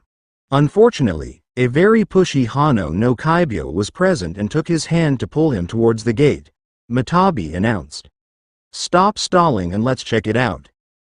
With a silent moan, Naruto was dragged forward by the hand and through the large gates that parted as the group approached.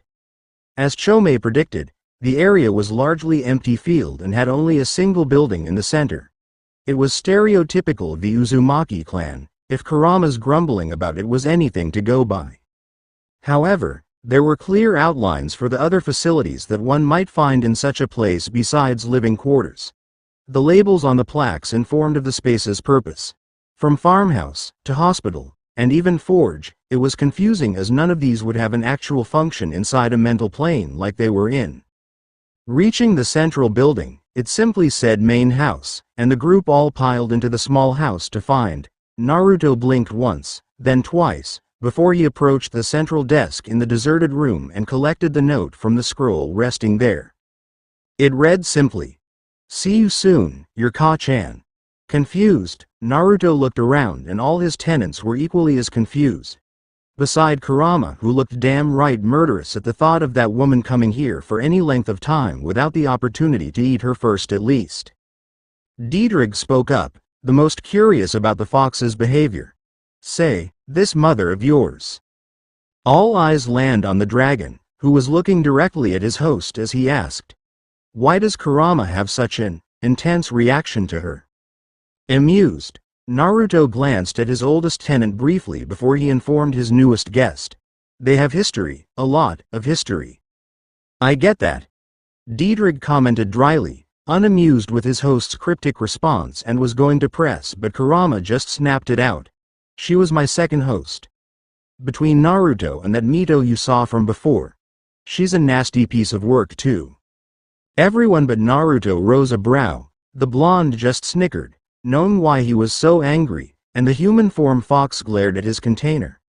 This only caused the blonde to chuckle harder before he announced, "You're just mad she beat you twice in a row." "Don't start with me, brat." Kurama barked heatedly, glaring death at the smirking Uzumaki, and finished. "It wasn't a fair fight. She had you stupid blondes helping her both times." All the other beasts' sweat dropped. So according to the strongest Bijuu, blondes are his weakness? However, before they could press this line of questioning, they all sensed that the three Shinto gods they met yesterday had just descended and were approaching. Frowning as he looks to the ceiling, as if peering through to the outside world, Naruto asked the room, "Okay, this is likely to be a headache for us, right?" "Probably." Everyone else spoke in unison and getting a sigh from the host before he opened his eyes. Kyoto Mountain Shrine with a heavy breath to signal his alertness. Haku finished her meddling with a crystal-like pin made of unmeltable ice she will maintain just as Naruto's eyes part and his gaze landed on the three gods entering the garden area. With another sigh, he muttered, "This is going to be a drag, I just know it." Following his gaze, Haku too locked eyes on the goddess of the sun and frowned. "Maybe, but we should not be rude." With a grunt that earned him a light tug on his ear from his pillow, Naruto glanced down to see Kuno curled up beside him. Thankfully, his sitting up disturbed her enough to begin waking herself, and she yawned rather cutely, if you ask the ladies, and a certain fox within the blonde's head. Sitting up with clear signs of drowsiness, Kuno looks around slowly before landing on Mr. Sage, and she asked, still rather slurred, Mr. Sage. Is it dinner time yet?" With a muffled yawn, Naruto muttered, "Dunno, soon I think. Though, Lady Amaterasu is here now." Nodding groggily, Kuno rubbed at her eyes as the sage got up and stretched out to get the blood and chakra flowing again. Haku did too, but far more discreetly. As Amaterasu, donning a regal, yet stylish black and gold kimono, approached and stopped before the recently awoken shinobi, formerly of the leaf, with a soft smile as she spoke. "Sorry to awaken you from your nap, Narian, but we have something to present to you." With a soft sigh, Naruto suspected that they would have known too, considering everything, and thus nodded, folding his arms as he spoke. Figured you might, all things considered. Amateurasu's giggle was light. Her sharp features softened as she elegantly covered her mouth, and the two men flanking her smirked too. The one on her right was an equally young-looking man with matching black hair which was long yet spiky. His golden eyes filled with mirth as he observed this shinobi before him, and yes, he had heard of his story and respected him. His own summer kimono was far simpler than the others, light blue base with swirling gray patterns that leads into the detail, but matching light armor over his left shoulder much like a samurai, and a great sword on his back. Ah, right, his name is Susanoo. Not the same as the Uchiha ability that has no relation to the storms this guy commands, Naruto recalled.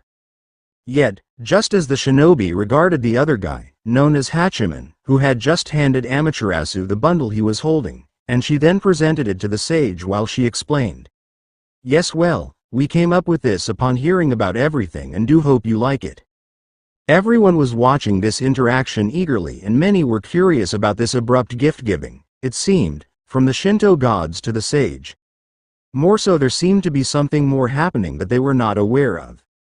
The recently arrived Yasaka was even more intrigued than the others as the only one to try and gift him something in the past. He had rejected it. Thus, she slipped it into the room he is staying and has not seen him with it yet. Obviously, it would not take a genius to figure out that this gift was likely a sword too. A katana most likely, judging by the size and shape of the wrappings. Hesitantly and with eyes affixed to the bundle of silver cloth, Naruto reaches out and takes the presented bundle.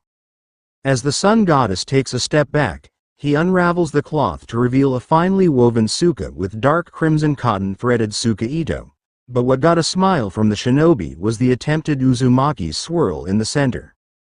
He chuckled while making a mental note to correct the attempt, though found it flattering they tried. Pulling the cloth further down revealed the fuchi had a sun on one side and the moon on the other. He doubted it was symbolic but continued to unveil this gift. At a glance, the saya was rather simple, and due to his experience with wood style, he can tell that it was made with the finest of magnolia wood. It had been treated with the utmost of care, and Naruto found himself smirking with a nod. A fine piece of work, as expected of the gods, he supposed. Pulling the blade out carefully, hand up against the elegantly simple small silver square tsuba, Naruto reveals the ken to the mortal realm for the first time, and what a blade it was. His Uzumaki side kicked in without him noticing as he whistled loudly at the expert craftsmanship on display. There was not a single swordsman present who did not understand that sentiment, as there were several more in short order. Not wanting to be disrespectful, Naruto took the folded cloth the weapon was presented in and flung it over his shoulder before inspecting the katana closer. It was about 70 centimeters long and curved lightly, but the eye-catching part was that the entire yabe, the cutting edge, was a clean white. As if the daytime was given a physical form. But, from the shinobi, the ridge line, the metal was as dark as the night but shimmered slightly depending on the angle of view. This continued the entire length of the weapon, converging upon the kasaki, the sword's pointed tip, without any deviation, and was truly a sight to behold. With the blade now free of its sheath, Naruto takes a step back and gave it a single test swing, and by the sage, it was smooth. The balance was perfect, and along with the weight, fit his style slightly better than his mother's does. Though, for an added measure and suspecting that it had been accounted for, the lone Uzumaki channeled his vacuum edge into the weapon, and it responded smoothly, exploding in his, previously and in the elemental nations, infamous winds of severing, rippling with swiftness he was accustomed with. Everyone but the gods and former shinobi were surprised by the display and were struggling to even understand the concept it was, beside the fact it had something to do with the wind. Though, Izuna did raise an eyebrow. He had not seen wind like that before, so probably a new technique that popped up at some point. With a single glance to Haku, who nodded and flung an arm up, Naruto soon leapt into the sky and sliced through the first pane of ice, as if it did not exist, and leapt towards the second, slicing 3 times, twice. A blast of chakra later, panes 3, 4, and 5 were but jagged shards, with the final sixth one turned to slush. With several backflips and expert wind manipulation, Naruto dropped down from the nearly 50-meter-high leap he had made, landing on the grass gracefully and with his sword no longer rippling with the wind. Glancing up, he smirked at the Shinto deities as he commented, "Someone's been telling secrets." Despite the exotic makeup of the weapon, Naruto knows for a fact that this weapon was made with Uzumaki knowledge, but just not the technical means but, what he suspects, with Shinto means instead. A hybrid Uzumaki Shinto sword that felt way more comfortable for him to wield, but also have their likeness installed into its entire being. Something tells him Ashina Jiji had a hand to play in this for some reason. Bellowing a loud laugh, and drawing attention, was none other than Susanoo as he placed his hands on his hip with a face-splitting grin as he spoke. "As sharp as your new blade." "Yeah, we got a bit of help with that beautiful piece of work. Though, we used our own hands to bring it to life. How'd you figure that out?" With his grin still on as he stood back to his full height again, Naruto slashed once with his new weapon and returned it to its saya as he replied. "It felt way too perfectly balanced, it fit with my style as if specially designed to, and its response time was similar to my mother's one. I suspect that the minor differences are down to either the metal or the core used." All three Shinto gods nodded to that acute deduction before Amaterasu explained. "We had no way of creating Uzu steel, and only managed to acquire a small amount of what I believe you call chakra metal to work with. The rest we used our own resources to make." Nodding his acceptance, Naruto expected that and thus replied, "Yeah, as I expected, yet it is still an amazing. We could upgrade it, Naruto boy." Son Goku abruptly spoke up, causing his host to pause suddenly, and allowed the Four Tails to explain himself. "In place of that chakra metal, use my Bijuu metal and add the same seals that your Tonto has. Though, with that kind of power in a single weapon, maybe a chakra or blood recognition seal should be added too." Thinking on that for all of a tenth of a second, Naruto looked back at the leader of the Shinto pantheon while folding his arms and spoke distractedly, his face thoughtful. "Well, I just had a little bit of a, how can I put it, creative idea, maybe." There was not a soul present in attendance who was not interested in this idea, with both Susanoo and Hachiman gaining glints in their eyes that Naruto recognized, and apparently so did Son Goku, as the blonde could literally feel the Bijuu rubbing his hands together in anticipation of working on this weapon of the gods. Yet, it was Amaterasu who spoke up, just as intrigued as her fellows. "I take it has to do with your new gifted blade. Care to enlighten us?" Nodding, Naruto simply reached down and plucked one of his three-pronged kunai from its holster and dangled it around by the large hoop on the end of its handle as he explained. "It is rather simple. I'm going to melt this down and replace the chakra metal with it." Regarding the dangling blade for a moment, it was Susanoo who asked, "What's so special about that blade compared to?" As he was speaking, Naruto had flicked the blade up and caught it, suspecting that question was going to be asked, and thus cut him off by simply using the same technique he used with the sword. This time, however, the winds roared off the large dagger, forming a long blade out of the razor winds, and slicing through the dirt with no effort. Though, as the gods stared at it, they could all tell that he was using about half the power and managing at least twice the power output. It wasn't even an argument at that point. Meeting the calm blues with his golden, Susanoo simply nodded his understanding as he replied, "I stand corrected. I wish to test it once you have finished the modifications." "As will I," Hachiman reported firmly, his voice bellowing, and Naruto nodded before looking to their leader, whose red eyes met his firmly. After a moment, Amaterasu asked, "I will be there when you do, thus await my arrival tomorrow before you begin and I shall allow it. However, I too wish to test such a weapon. With your permission?" Shrugging casually, as the winds settled down once more, Naruto replied calmly, "I have no problem with that. I have been meaning to do maintenance on my gear anyway, and this is just the perfect excuse to construct my workshop."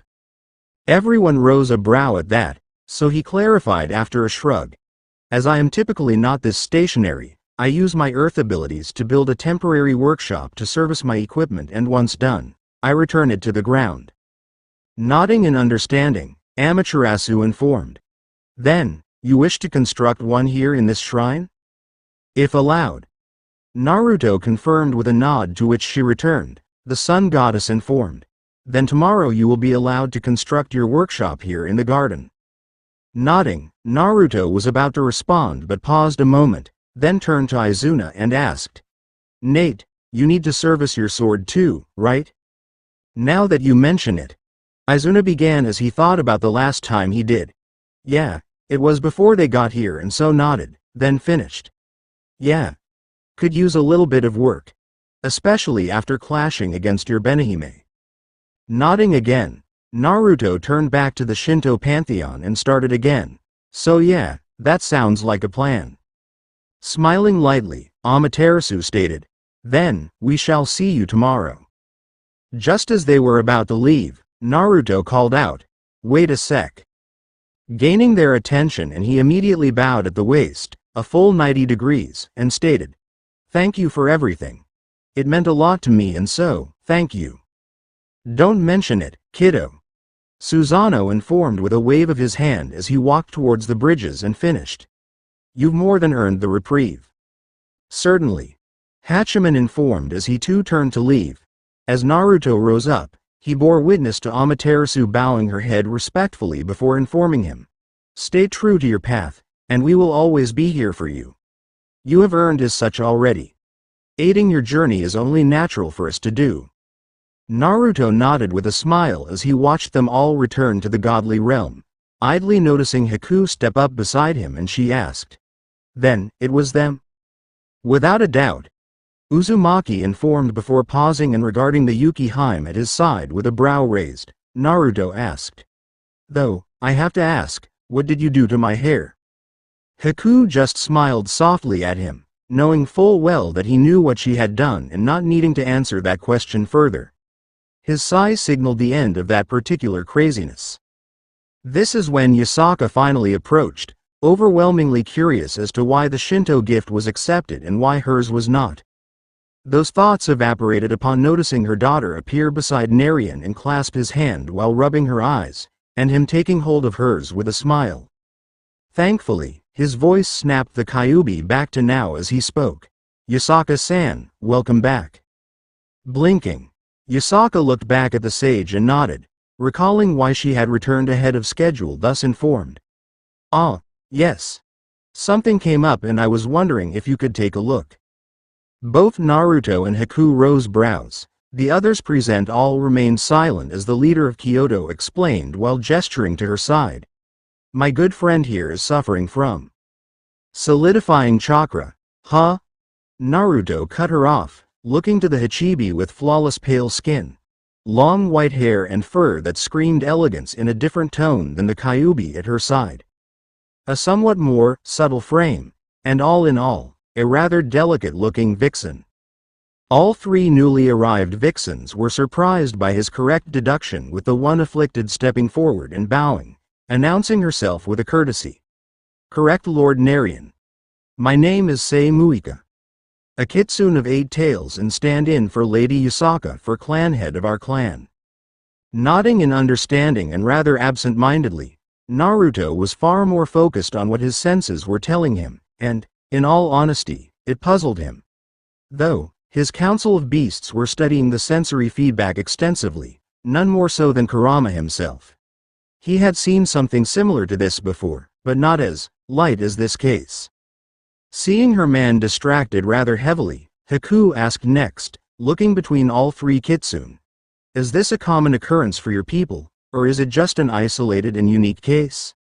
Yet it was not any of the vixens who responded, but rather the 7-tailed Nekomata clan head, Magashi, who spoke, having appeared in between both parties.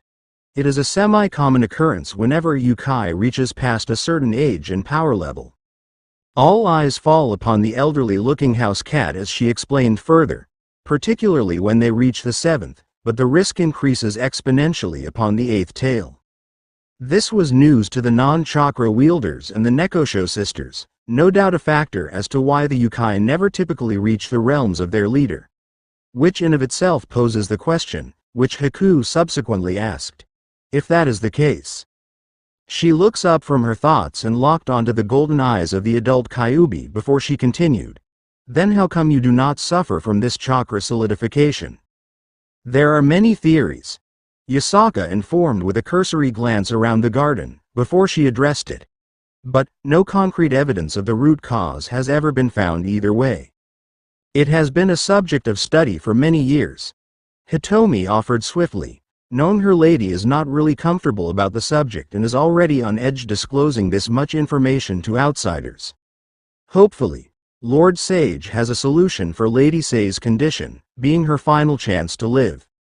Just as Magari was about to probe further, Naruto thankfully chose this moment to interject and spoke up. I have a few things I need to test.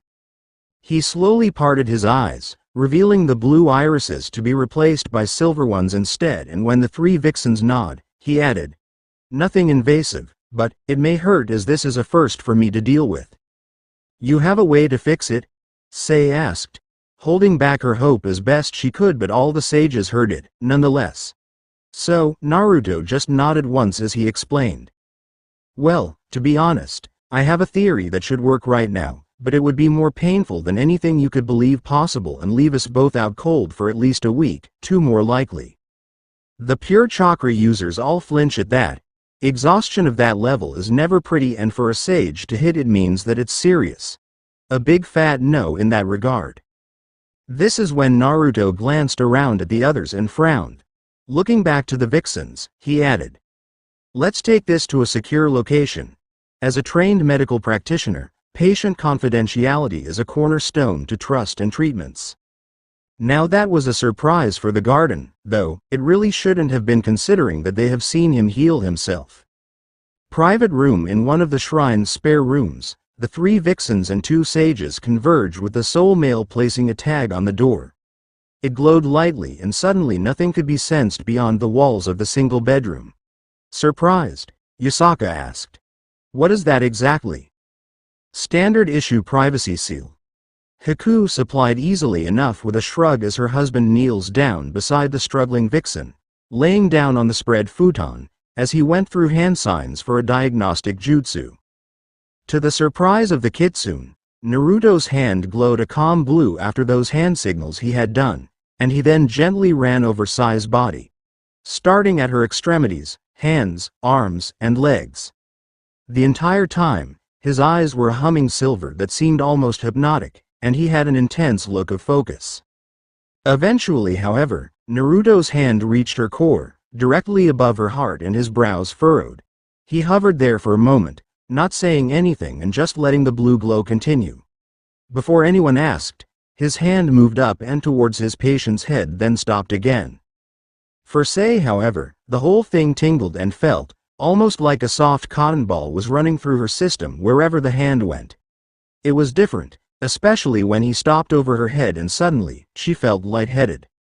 After a full minute, Naruto returned to her left arm and spoke distractedly. Can you flare your chakra a moment, preferably here? Sei did so, but it was barely a flicker. He simply nodded and moved down to her leg and asked, same thing again. This repeated around each of her limbs, and Naruto did not say anything as he was just focused on something that none knew. Well, Haku suspected that the tailed beasts were doing their best to figure this out, and the slug was leading the effort, thus her husband's currently silver eyes. As this was going on, Yasaka caught sight of the crystal-like hair accessory in the plaited blonde hair of Narian. Even with just her passive chakra sensing, she could tell that it belonged to Miyuki and was definitely not there earlier during lunch. She narrowed her eyes on it, then to the calmly smiling Miyuki, who clearly knew what she was, annoyed at this advance. The silent stare down was swept away by Naruto's voice as he spoke. Okay, one last thing, and this might be a bit painful. Everyone looked to him as he wore a tight frown, looking into Sei's as he stated, I am going to have to touch your chakra directly. Can you expel any? Taking a steadying breath, Sei knew that this was indeed going to be painful as she raised a hand that drew the sage's attention, and through gritted teeth, chakra flickered within it. Wasting no time, Naruto effectively poked it with a finger and his eyes immediately turned solid silver. From his back came 6 slithering tails that caught the kitsune off guard, having never seen such tails before. At least at first glance, but they soon realized that they were a kind of slug or snail-like tails. Next was his voice. It gained a very feminine tone overlapping it. Yes, about what we suspected. Naruto sat back on his heels and folded his arms in thoughts, nodding every so often while clearly in thought. Haku abruptly took a seat beside him and asked, "So, can you help her?" The sage looked to her, brow raised before he snipped. "Naturally, do you doubt my ability?" This was just a far more efficient way of doing things. Replacing the entire lot would have been time-consuming and rather wasteful, thus the last resort. All the kitsune choked on air at that revelation. Their initial plan was to replace Sei's entire chakra stores with a fresh batch. Talk about extreme. Just how powerful are these sages? After about 30 seconds, Naruto nodded as he spoke, voice back to normal. "Okay, think we got this now." He met Sei's gaze again. The silver has retracted to just his irises again and the tails too had returned from whence they came as he informed. "Now, Sei-san. You will likely feel both a soothing feeling and that of burning, sizzling maybe, but you will have to remain calm, okay? That is key here." The vixen nodded and watched Naruto raise up as his right arm glowed a light, flowing silver with whiffs of golden flowing from it. All the kitsune had their senses trained on his arm and the amount of chakra swirling was insanity for them, yet it was perfectly controlled. Only due to her proximity, Sei could see the unusual cross in the sage's eyes as his arm pressed down into her chest. As Naruto's hand reached the vixen chakra core, he hears Seiken state. "Okay, it seems like we were right." "Wow, these yokai are really different," Matabi commented casually, head tilting as she was focusing on the sensations they were receiving.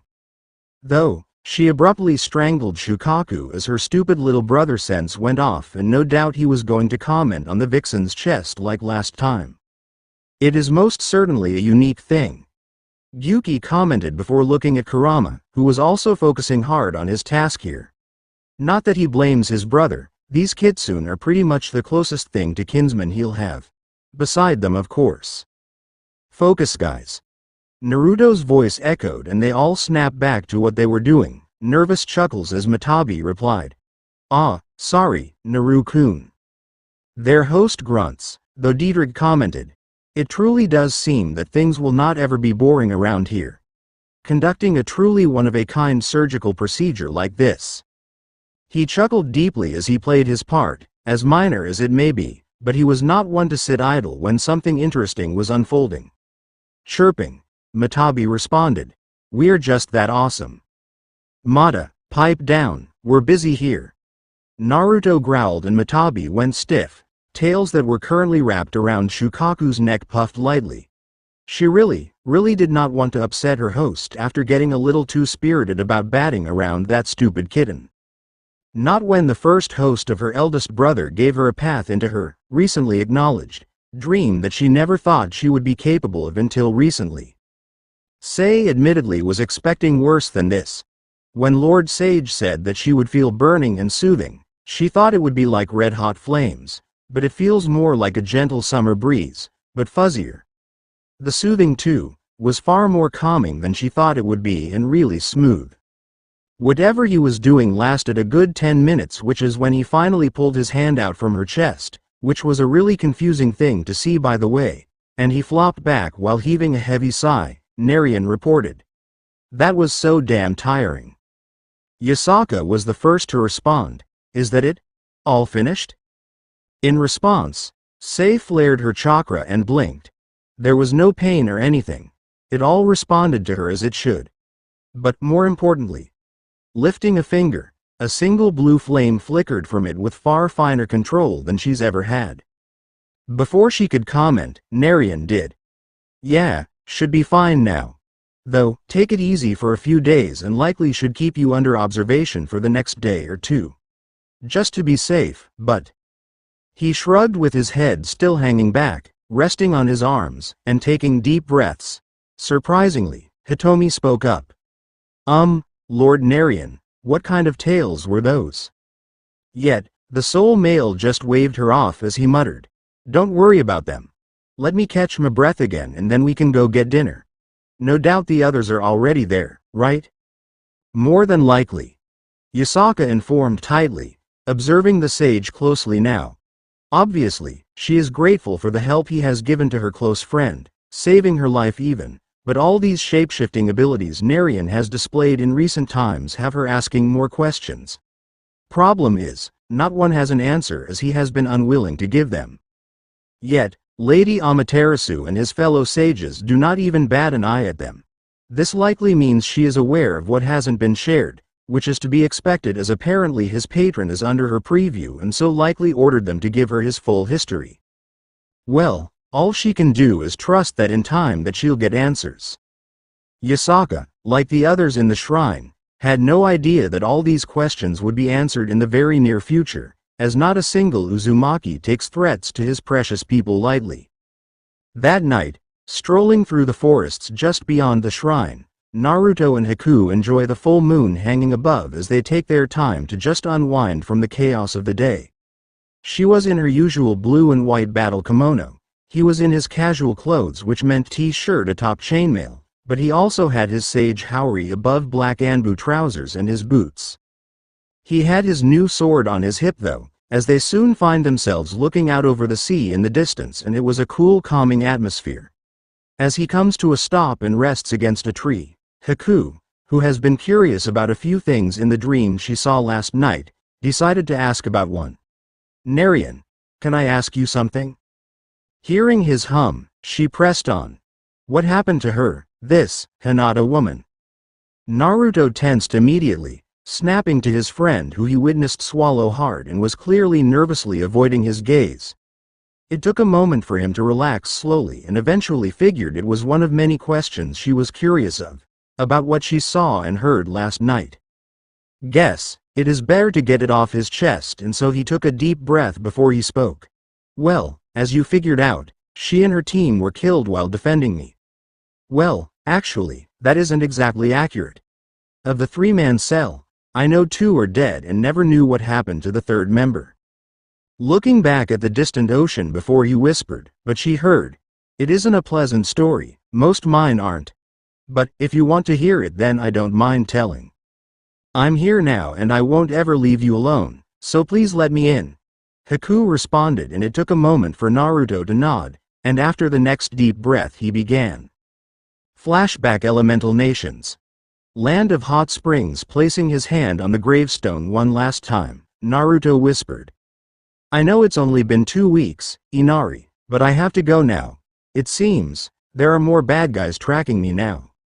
He sighed, aging twice his age in the act as he muttered. Probably because I turned frost into a crater. Pushing to his feet, Naruto finished. I wanted to get you back home to wave, but this is the best I can do. So, tell your mom that I'm sorry I wasn't fast enough. Tell her that she. Taking a breath, he whispered. I won't let that happen again, Inari. Tell her that. Oh, and tell that old drunk that I'm sorry I blew up his bridge, but you know how things are. Kit, they're closing fast. Sighing again, Naruto nodded as he offered the silent marker. Sorry, Inari, little brother. But, I got to go. Rest now and I'll see you later. He was off the next moment, and not even 2 minutes later a three-man cell would find the slightly crude headstone marker with the inscription. Inari Uzumaki. The foolish little hero who never gave up.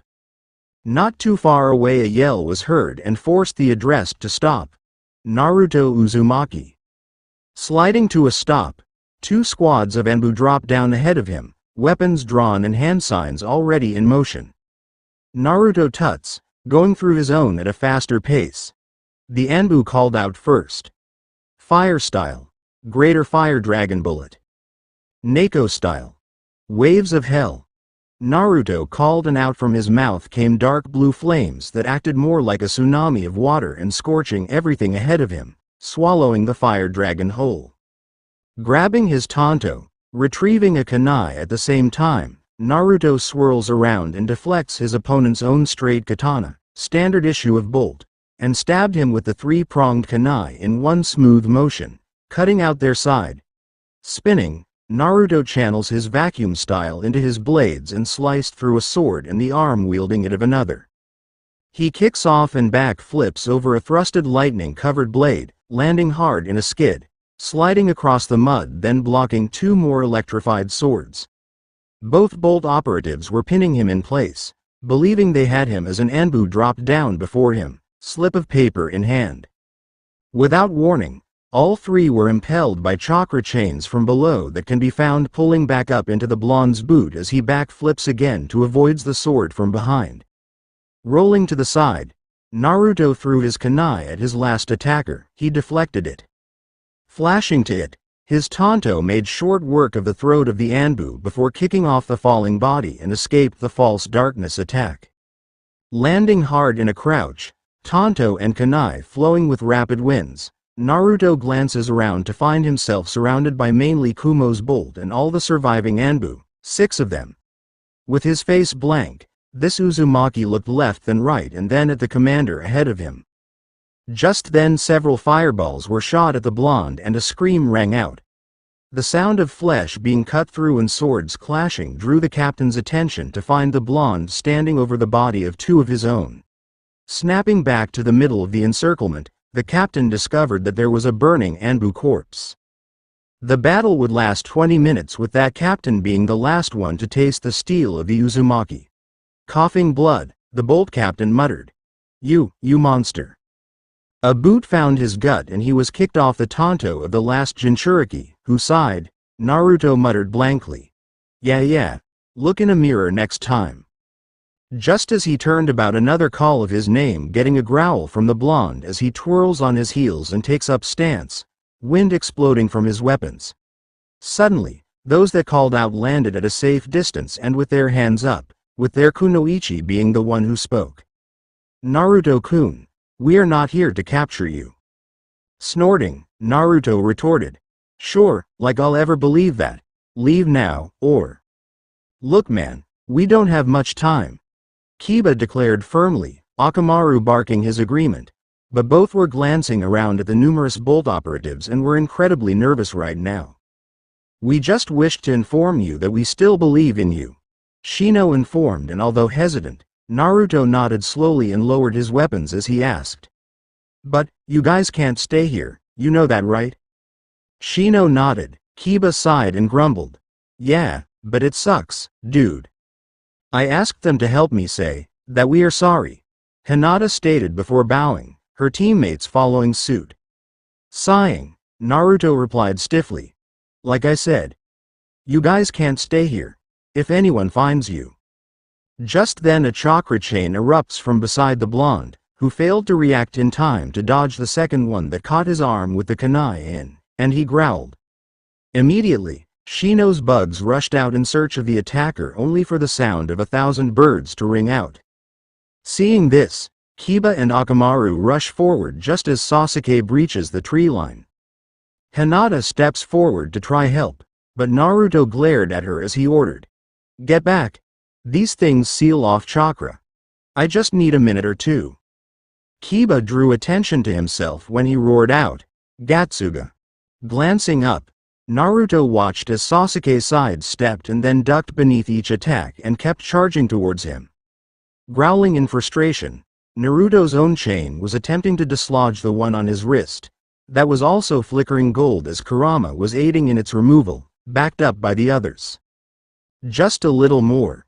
Another glance back up showed Shino was suddenly moved out of the way by that damn Ren Sharingan. Damn it. Just a little. Suddenly, Sasuke roared, "You're dead, Dobi." The sound of piercing flesh was declared over. Hinata shouted, "Lion's barrage."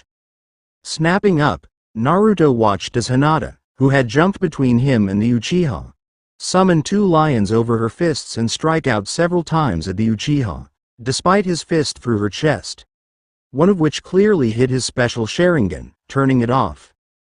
Her finisher was a double fist to the gut that forced the last Uchiha flying and tumbling. There was a loud scream that he recognized as the traitor and the distinct sound of buzzing. Shino's bugs found her in the distance somewhere. Not that it mattered, as Naruto rushed to Hinata's side, sliding in the mud as he cradled her. Hinata. Hinata. Stay with. Go. Naru-kun. I love why. Hinata's whispered final words. Tears running down her temple that met his as he whispered back, his throat constricted. Thank you, Hinata. I. Naruto paused upon sensing her chakra stop, life force fade, and her eyes falling glassy and vacant. She died in his arms. This was wrong, so damn wrong. You must leave. Shino spoke in his infamous monotone, yet his hand on his former classmate's shoulder told of unsaid volumes about his own feelings on the situation. He whispered with more emotion. Do not let her sacrifice be for nothing, Naruto. Nodding solemnly, Naruto whispered. Thank you, Shino. I won't make the same mistake twice, believe it. With one last tight hug to his fallen friend, Naruto placed her down gently, and with a last glance back, he saw Kiba force the Uchiha, who was clutching one of his eyes, back and away from him. Though, he caught the Inuzuka's gaze and they nodded in understanding. It was the last time I would see any of them. Kiba, though, he was killed then. I know because I ran into his sister a few months later. A week or so after I beat off my team. Hannah, her name was, and she wanted vengeance on me for killing her brother. Best guess was that the whole situation was covered up, likely the elders of my former village, and they likely pinned all the deaths on me, not that I cared. Kyoto Mountain Shrine. Stepping back into the shrine, Naruto finished. After that, I always paid attention to what was below me and never allowed those things to catch me off guard again. Haku nodded slowly. Makes sense now. He knew when exactly those chains would have appeared and when to time his counterplay. Yet, on the other hand, this Hinata was able to fight without a functional heart and land a critical hit on that bastard that would later aid her husband in ending his life. This Yukihime will give credit where it's due. Hinata Hyuga, you were a fine woman that deserved better than that. You will live on in memory with her second child named after her. Both sages' attention was drawn to the sudden call. Narian, Miyuki. Looking over to find Artemis and her hunters still in the garden, Jenny and Felix waving at them both. Nodding back, Narian responded. Artemis, Jenny, Felix, and hunters. I suppose you are all normally up this time, huh? They all nodded, so Narian asked. What can we do for you then? Nodding, Artemis explained. From what I have seen, and my two girls have reported, you are a knife user. I was wondering if you wanted to have a second round? Amusement was written all over Narian's face at her challenging smirk, glancing to his companion and asked her. Can you believe this, me, a mere knife wielder? Miyuki giggled at her friend's antics as she nodded gracefully, before following after him as he strolled towards the far less confident hunters than moments ago. A welcome distraction from their heavy talk during their stroll. Hunters versus Sage. As the two sages entered the garden space where the hunters were waiting, Naruto offered casually. Guess I could get a decent warm-up done. His cheeky grin made a perfect counter to their lowering smirks, even more so when he glanced back at Haku and asked. Maybe, after this, we could go a round or two for a challenge. Knowing full well what he was up to and wanting to aid him, Haku nodded dutifully as she responded. Then, by all means, do not keep me waiting. It is rude to do so to a lady.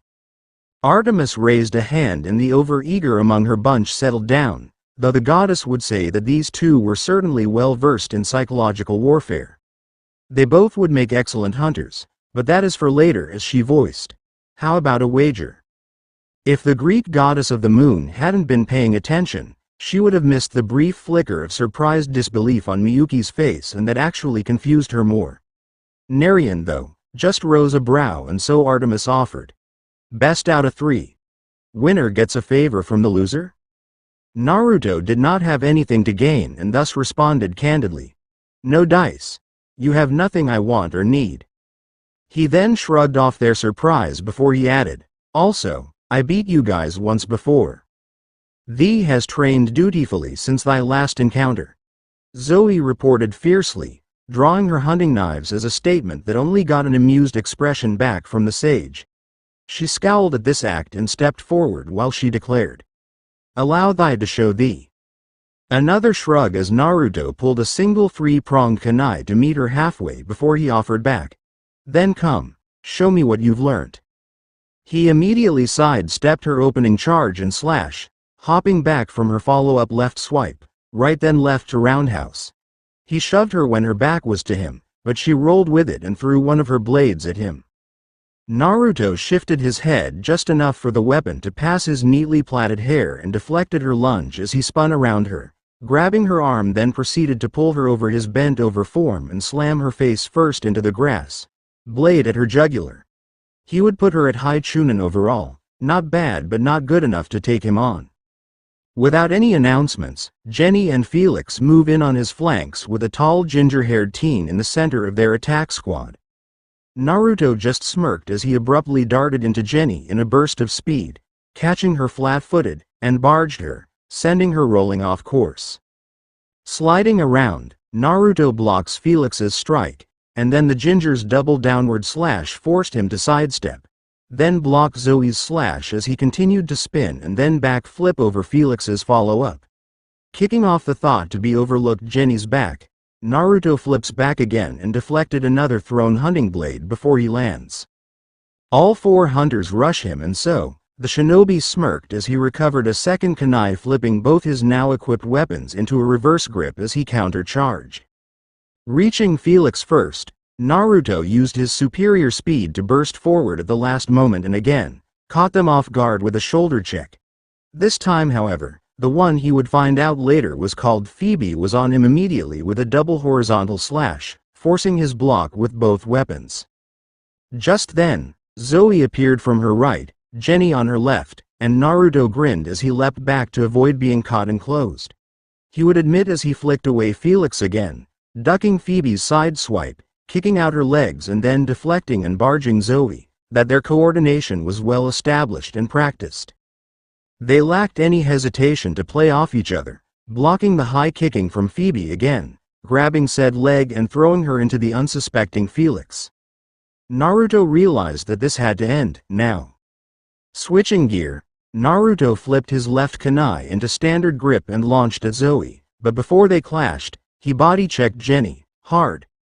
The brunette was sent tumbling and rolling back to her patron, who had been watching this intently and had realized that the sage was no longer playing around. A leg sweep took Phoebe's supporting leg out again, and as she fell, Naruto caught the ginger daughter of Apollo and threw her at her goddess at speed, before clashing with Zoe again. At the side came Felix and the three-way clash was fierce, but even at a glance you could tell that the hunters were on the back foot. Felix darted to the side, hoping to force the engagement arcs widening, only to get the mother of all roundhouses and sent skipping into the flower beds on the edge of the garden, winded and not moving. Gritting her teeth, Zoe did not want to lose a second time. Yet, this sage was forcing her back further and further without trying too hard. Finally, she forced a blade lock, but immediately she found her knives ripped from her grip and his foot buried in her gut, breath forced from her lungs. Artemis caught her lieutenant before she hit the ground and got further wounded. She was not all that badly beaten physically, but psychologically that will likely leave a mark. Losing twice to the same boy in one of her prized skills. Sighing, the goddess looked up at the calmly standing sage and commented, "You certainly proved that you stand above my hunters, Narian. I will give you that much." Nodding with a straight face, Naruto reported, "They're well-trained and experts in coordinated tactics. They have my respect and praise in their skills." Inclining her head in gratitude, Artemis placed down her lieutenant who was just catching her breath before she asked, "Then, care to take me on then?" He shrugged as she stepped towards the center of the garden towards him. Naruto replied, "Sounds like fun. Though, don't you have to ask for permission or something?" "That I do," Artemis began, and in unison, they both looked to the tree off to the side where a man sat in an elegantly loose dark kimono with white trim. His long flowing hair matched the color of the moon calmly hanging above, an equally calm smile upon his regal face.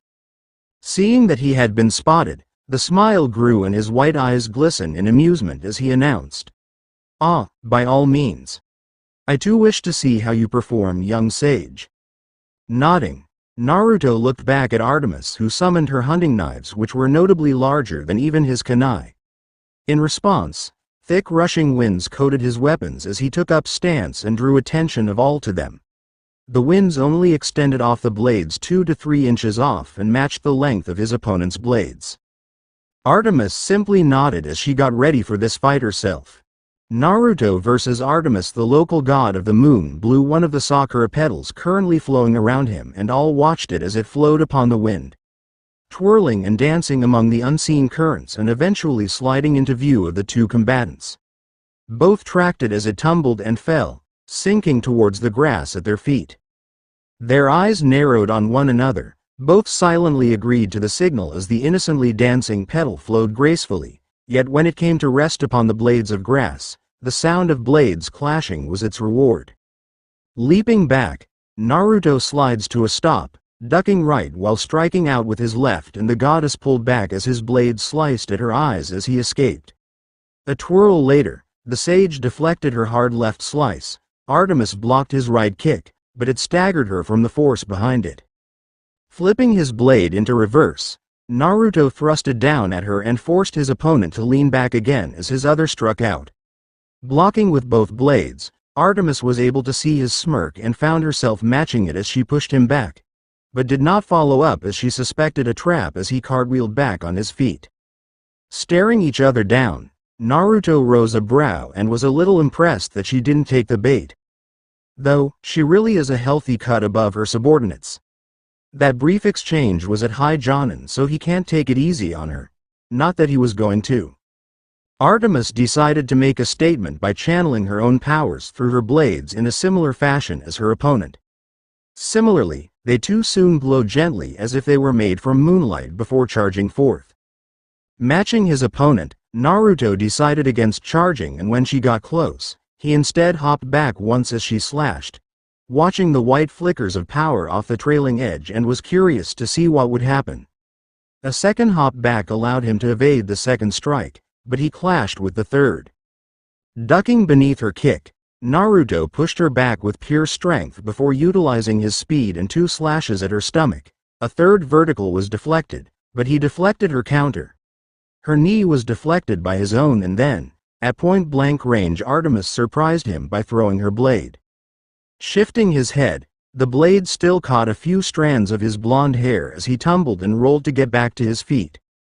Just in time for another blade clash from Artemis, who had summoned another blade, or perhaps summoned that blade back.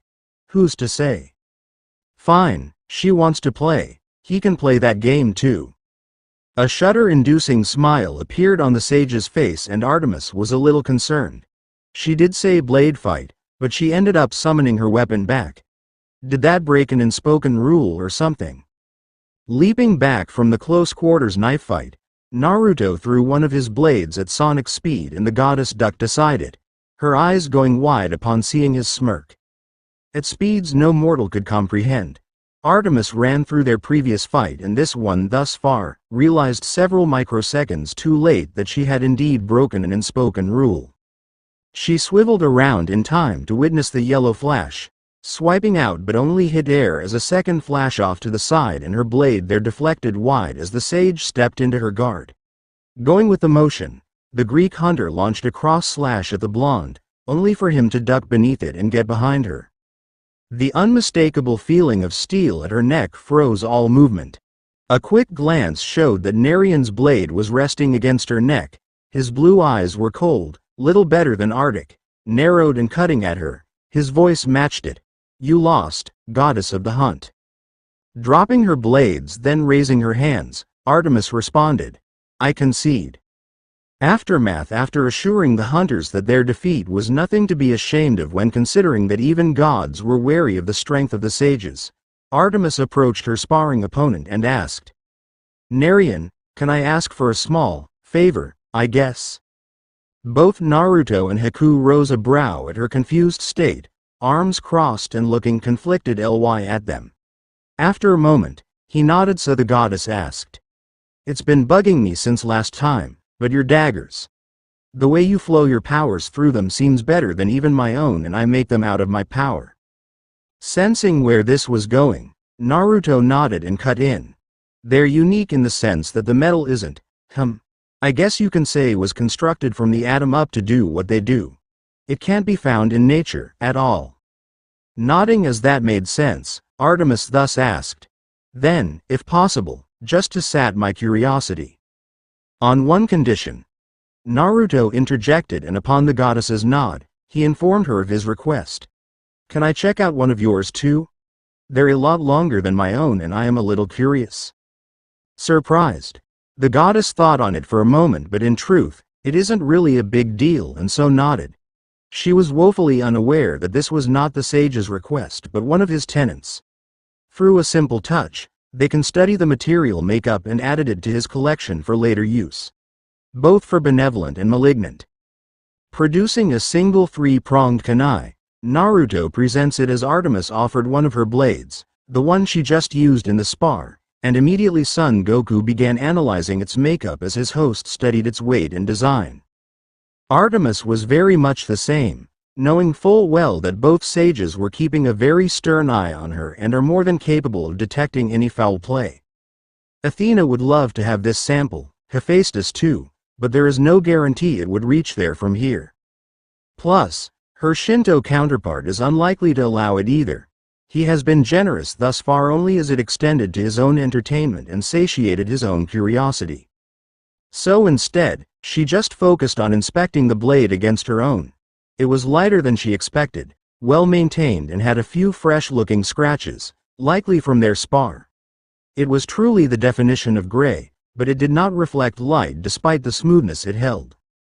But the thing she and her sister were most curious about was its effectiveness against them. Pressing the razor edge against her skin, and yes, it drew her golden blood without much force behind it. Her innate godly healing ability was seemingly nullified for some reason. Artemis found that this just gave her more questions than answers. This was frustrating. Though, the next question of immediate concern was whether these weapons were compatible with them. Holding the blade out to her side, Artemis funneled her internal power into the weapon, and it reacted with little effort as out shot a short sword of pure, undiluted moonlight that appeared to be solid to the touch. This naturally drew everyone's attention, but the goddess looked at it in surprise and awe, with very little input, and this was the result. A chuckle drew all eyes to the weapon's original owner, who had a similar blade but of the wind over the hunting knife.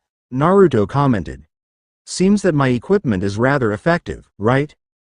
He had a smug grin that was matched unknowingly by the others present by his tenant, who chuckled as he rubbed his hands together in pride. A gleam in his orange eyes. Swinging it around briefly, Artemis couldn't fault the sage for his expression, as this felt just as natural as her own weapons did, and not too much was required for this. What would happen if she tried this back in her own territory? What if she got a few arrows made out of this? Recalling her power, just as smoothly as it left, Artemis stared at the three-pronged dagger in disbelief and longing as she spoke softly. This is a mighty fine weapon. Is there any way I could get my hands on some for myself?" She then looked to the sages. Both wore very serious expressions, and they could not be blamed. This metal could change a lot and be devastating in the wrong hands, but the goddess pressed anyway. "Maybe a few dozen arrowheads too. I am willing to barter for them. Name your price and—" "I am sorry, Artemis-san." Naruto cut her off sternly, offering back her weapon, which told the address that he wanted his back. Despite the expected hesitation, the kunai was indeed returned as the male sage finished. "But these are not for sale. The material used in all sage weapons is incredibly dangerous and typically unique to us alone. And for good reason."